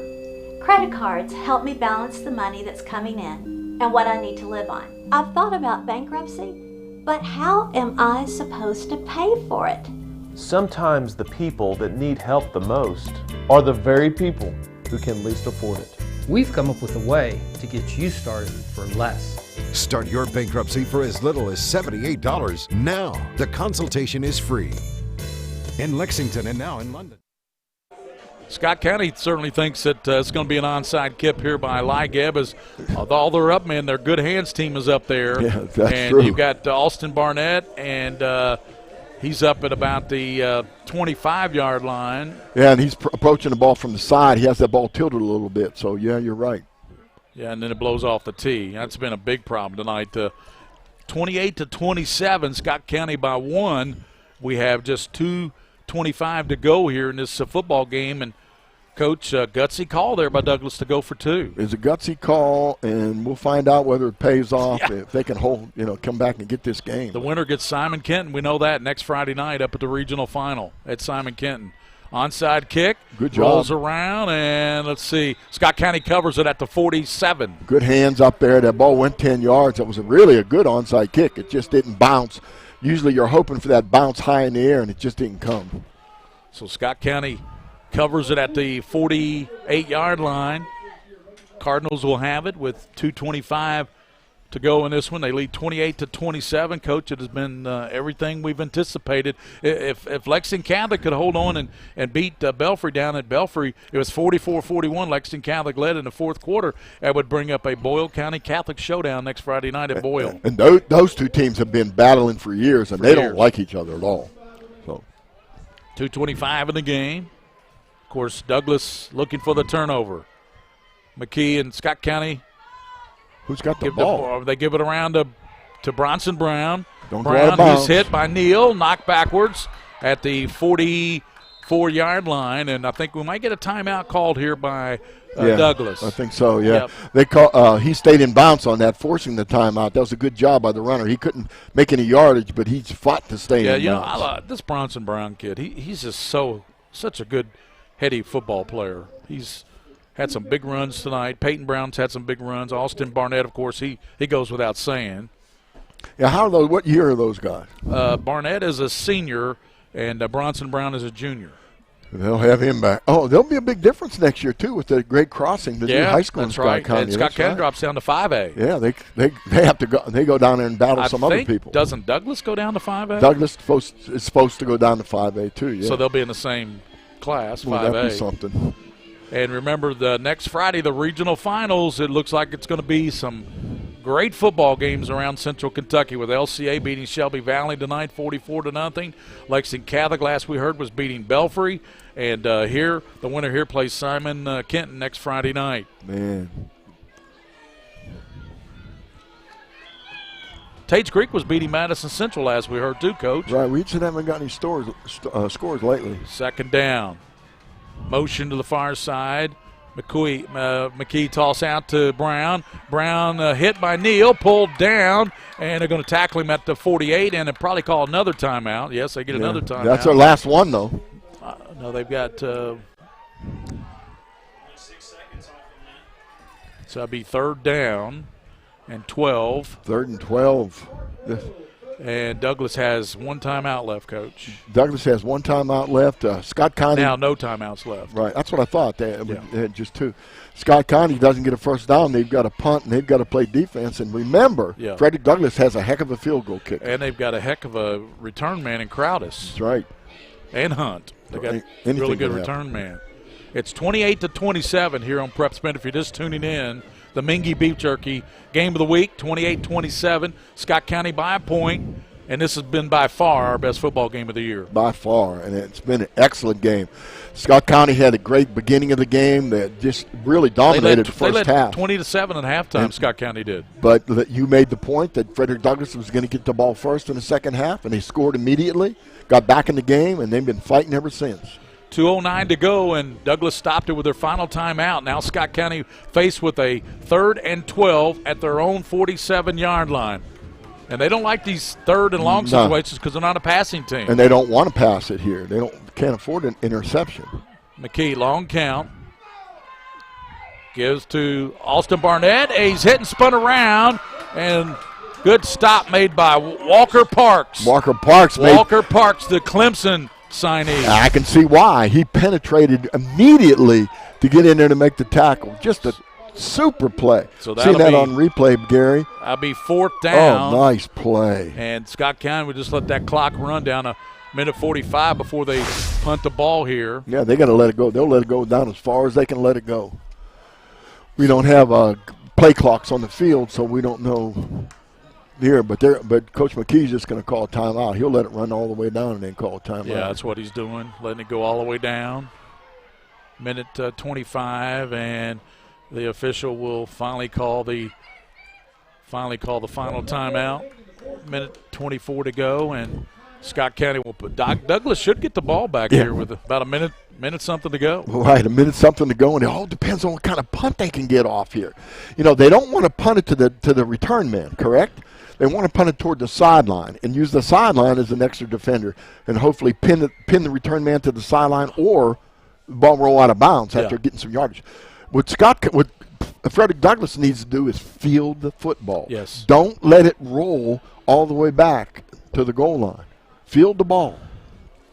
Man, this is a great ending. Scott County's Winston Riebel had been their punter, but he hasn't punted yet tonight. No, we don't know exactly who they're going to use. So we'll wait and see. You know what I would have done if I was them? No, I would have punted on 3rd down. I would have quick punted. Well, Crowdis is heading back deep. And let's see who's – and it's 82, Coach, the young man we don't have a number for. Yeah, he's a ghost. So Crowdis back deep, waiting for this punt from Scott County on his 4th and a long 11. Waiting for the snap. Good snap. Good snap. Gets it, and he shanks it off the left side, and that'll mark it, Coach. That'll mark it up about the 40-yard line. That was only like a 5-yard punt, probably wherever it went out of bounds. Goodness. I don't understand that. He shanked it. He just hit it off the side of his foot. 60 yards for the win there. There we go. You're right. They mark it at the 45, Coach. I'm sorry. I stand 5 yards corrected. Yeah. It's going to be, 55 yards for the win, and all they need is a field goal. They don't even have to get all the way down. Maybe about 30 yards for Ligeb. Well, they kicked the 35-yard extra point, correct? So maybe about 30 yards down to the 25-yard line. Yeah, they need to get down. They need the Broncos need to get to about the 30. Let's say the 30-yard line. And I think they can maybe win it with a field goal. Triple receivers to the near side. 1st down at the 45-yard line. Cameron Jones back to pass. Over the middle. He's got his man Allen at the 30. Allen down to the 29-yard line. And the catch, Isaiah Allen in there for Michael O, the injured player. Yeah, how about Allen coming in there and making a big play? Nice job, I tell you what. They're pretty close to field goal territory right now. Oh, with the wind, now the wind's blowing the other way now, though. It's going across the field. A shift now to Fishback to the 30, 25. Get out of bounds. And he does get out of bounds. He gets at about the 20, 23-yard line. Nice play, Boy, Mr. Fishback. Good job, Fishback. Not only getting the extra yards with that strong move, but getting out of bounds. Yeah, minute and 5 seconds now. And they're definitely getting into field goal range now. Yeah, Not that they'll need a field goal. Looks like they're trying to say, hey, we're going to score a touchdown. 28-27, Scott County by 1. If Douglas scores here, they would take a lead here of, 33-28. Yeah. Second down. About 2 yards to go for the orange-clad Douglas Broncos. Jones back to pass. Rolls to the right. And he is going to be sacked all the way back at the 35. And the clock's running, buddy. Yep. The clock's running. It's going to be under a minute now to go. 57 seconds. Of course, you can spike the ball. You can, but that knocked them out of field goal range there, so they're going to have to get something here. Yeah, you got to run something, guys, and it's down to 48 seconds. Wasting too much time. Third down, and Jones back to pass. No pressure. Jones, it's got all day, rolls to the right, still looking, and he's got a receiver, and he bounces at the Fishback. He underthrew him. Yeah, he tried to throw back across his body. That's a very difficult throw to make. He was kind of moving to the right, dodging traffic, and tried to throw it back across his body. But that does stop the clock, so it's fourth down. Fourth and about 13. They got to get down to the 21-yard line for first down. Right, and fourth down. You throw the ball down the field, you get an interference penalty too. So there's all kinds of things that can happen. We saw a Kentucky game end on that this year against Missouri. That's right, exactly right. Get a penalty and then get an extra play. So this is the game. Fourth down. Cameron Jones, pump fakes, fires over. He's got his man Hunt, turns it up, and Hunt down close to the marker. And but it was fourth down, go. Yeah, it was fourth down. And he got to the 21. I don't know if he got the first down. Scott County says he did not get it. They're going to bring the chains out to measure, and it is going to be Scott County football. He did not get it. About a half a yard shy. Yeah, I'm pretty sure it was short. Yeah, it was a decent idea to try to get the first down and not throw for the end zone. But, again, the receiver just didn't quite get there. Probably – Gary, sometimes it's best to run that play toward the sticks where the receiver can see where the first down is. That sometimes is maybe the best way of doing it. Coach, he had to know that the 21 was down there was a 20 It's tough when down. It's tough when you're in the That's pressure, true when you got the ball. So Scott County takes over, and they're going to run it out here with 24 seconds, and Scott County Cardinals are going to head to the regional final. Fishback, he just went in. What was that?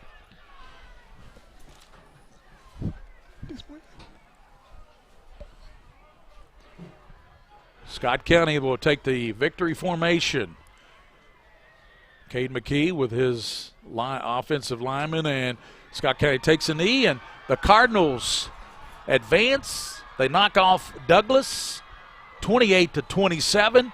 And Fishback went straight to the locker room. And, Coach, I think maybe they're second-guessing themselves on the extra point. They kick it. They tied up. They got maybe overtime. Instead, they went for 2. He was just out of bounds. Crowdis was. Yeah. We saw the replay. It was a great call. His foot was out of bounds. And Scott County wins at 28-27. But what a thriller here tonight at Douglas High School. Yeah, it was a thriller. And, the coaching staff from Douglas, they're going to second-guess themselves on that going for 2. But, honestly, you make those decisions at the time. You make decisions, gut decisions based on how you've done in the past, what plays you've run, what plays you've practiced. And if it happens that way, it happens. That's it. You got to just eat that. Yeah, so Scott County wins at 28-27. They will play Simon Kenton in a regional final next week. Everybody, of course, Douglas was the favorite coming in. Everybody thought it would be Douglas in the regional final. They were undefeated, ranked number 1 in the state of Kentucky, and they fall tonight on that very gutsy call there. They went for 2. Crowdis's foot was definitely out of bounds on our replay, so he caught it on a tip, but he was out of bounds, and they didn't kick the extra point to tie it, take their chances maybe in overtime. I know they thought maybe they thought they could get that lead right there and it would make a difference. But again, Scott County, they came prepared, and I really do believe that Scott County, once they got beat by Douglas early in the season, they scouted their film and they looked for some things, and I think they found them. Yeah, they found them, really especially with that fullback Austin Barnett and so forth. Yeah, that makes a difference. Yeah, Glenn too, Covington definitely made a difference in this football game. Yeah, he didn't play he in the first game. He made a difference in his coverage. He made a difference in the great receptions he made on the first down to keep the drives going. And so Scott County prevails 28-27, and William does it for us here. Regional championship next Friday. We don't know if Lexington Catholic won. We know they were leading 44-41. So, but that'll probably, if it's Lexington Catholic and Boyle County, that'll probably be our game of the week next week. That'll be a good one. If it's not them, what do you think, an LCA game? Who would they play? LCA. Danville? Danville won? Yeah, it would probably be something like that. Yeah, so it'll be mixed radio only next week, right, William? William will be in. Of course, LCA's got their own radio station, so maybe. Yeah. Maybe. Yeah, Tage Creek was beating Madison Central last we heard, 10-7. Did we get a final on that one, William? Let's take a break and try to get some finals the other games. We'll come back and wrap it up here. 28-27, Scott County triumphs over Douglas. Douglas ends their season 11-1. See if we can get some finals here, Coach. By the numbers, Whitaker Bank loves the Kentucky communities we serve. Over 30,000 Kentuckians are saving time and money by doing their banking online with Whitaker Electronic Banking. 341,000 transactions were made on the go last year using the Whitaker Bank mobile app. Over 340,000 text alerts were sent last year with Whitaker Bank text banking. We share your passion, Kentucky. Love the bank that loves you back. Whitaker Bank is uniquely Kentucky. Some things never change. Like the sound of pads crushing against the equipment, the feel of cleats on fresh-cut grass, or the deep rest from a full practice.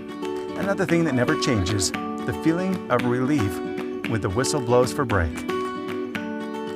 And the savory snack to go along with it. This is a moment to remember. This is a Mingua moment.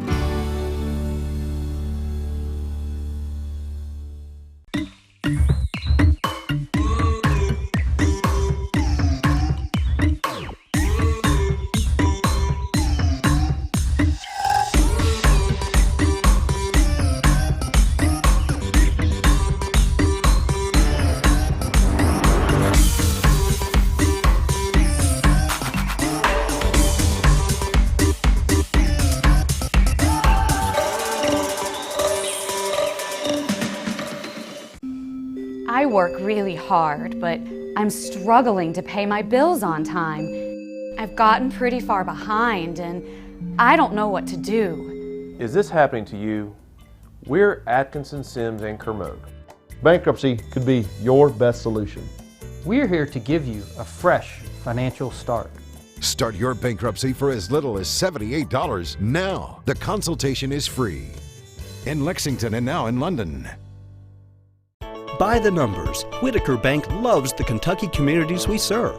Whitaker Bank supports 496 Kentucky schools. Over 282,000 students benefit from Whitaker Bank's Kentucky education initiatives.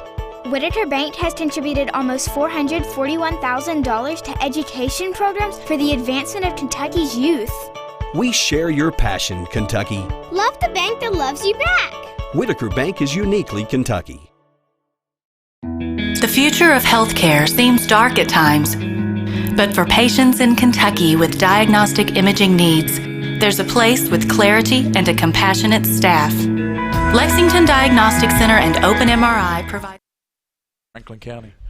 Welcome back here where Scott County defeats Frederick Douglass tonight, 28-27. And coming up Sunday on the Scholastic Ball Report, Coach, Franklin County, who just knocked off Wayne County tonight, is the team of the week. You do that every time. How do you do that? Well, they won 20. Like you predict. You got a crystal ball or something? Well, just luck sometimes. But they'll be on Sunday. The Scholastic Ball Report scholars from Sayre girls basketball, and also we'll have Megan Taylor, the great volleyball player at Paintsville. She led the nation in kills. Yeah. She's on highlights from all these. And I tell you what, the highlights of this game are going to be. It was a tale of Scott County in the first half, tale of Douglas in the second half, but they came up 1 point short. They came up by DeKel Crowdis catching that tip ball on that 2-point conversion. just out of bounds. Yeah, the big play that doomed, well, there were two big plays that doomed Frederick Douglass. One was the long pass for a touchdown at the end where there were ineligible receivers downfield who came back. Right. But the other big one was taking the sack. Yeah, the sack. It took them all the way back to the 35-yard line. Yeah, don't take a sack when you're in that crucial situation. They were already in field goal range. Yeah, they were. They were in field goal range. Just throw the ball out of bounds. So Scott County prevails 28-27. Congrats to the Cardinals.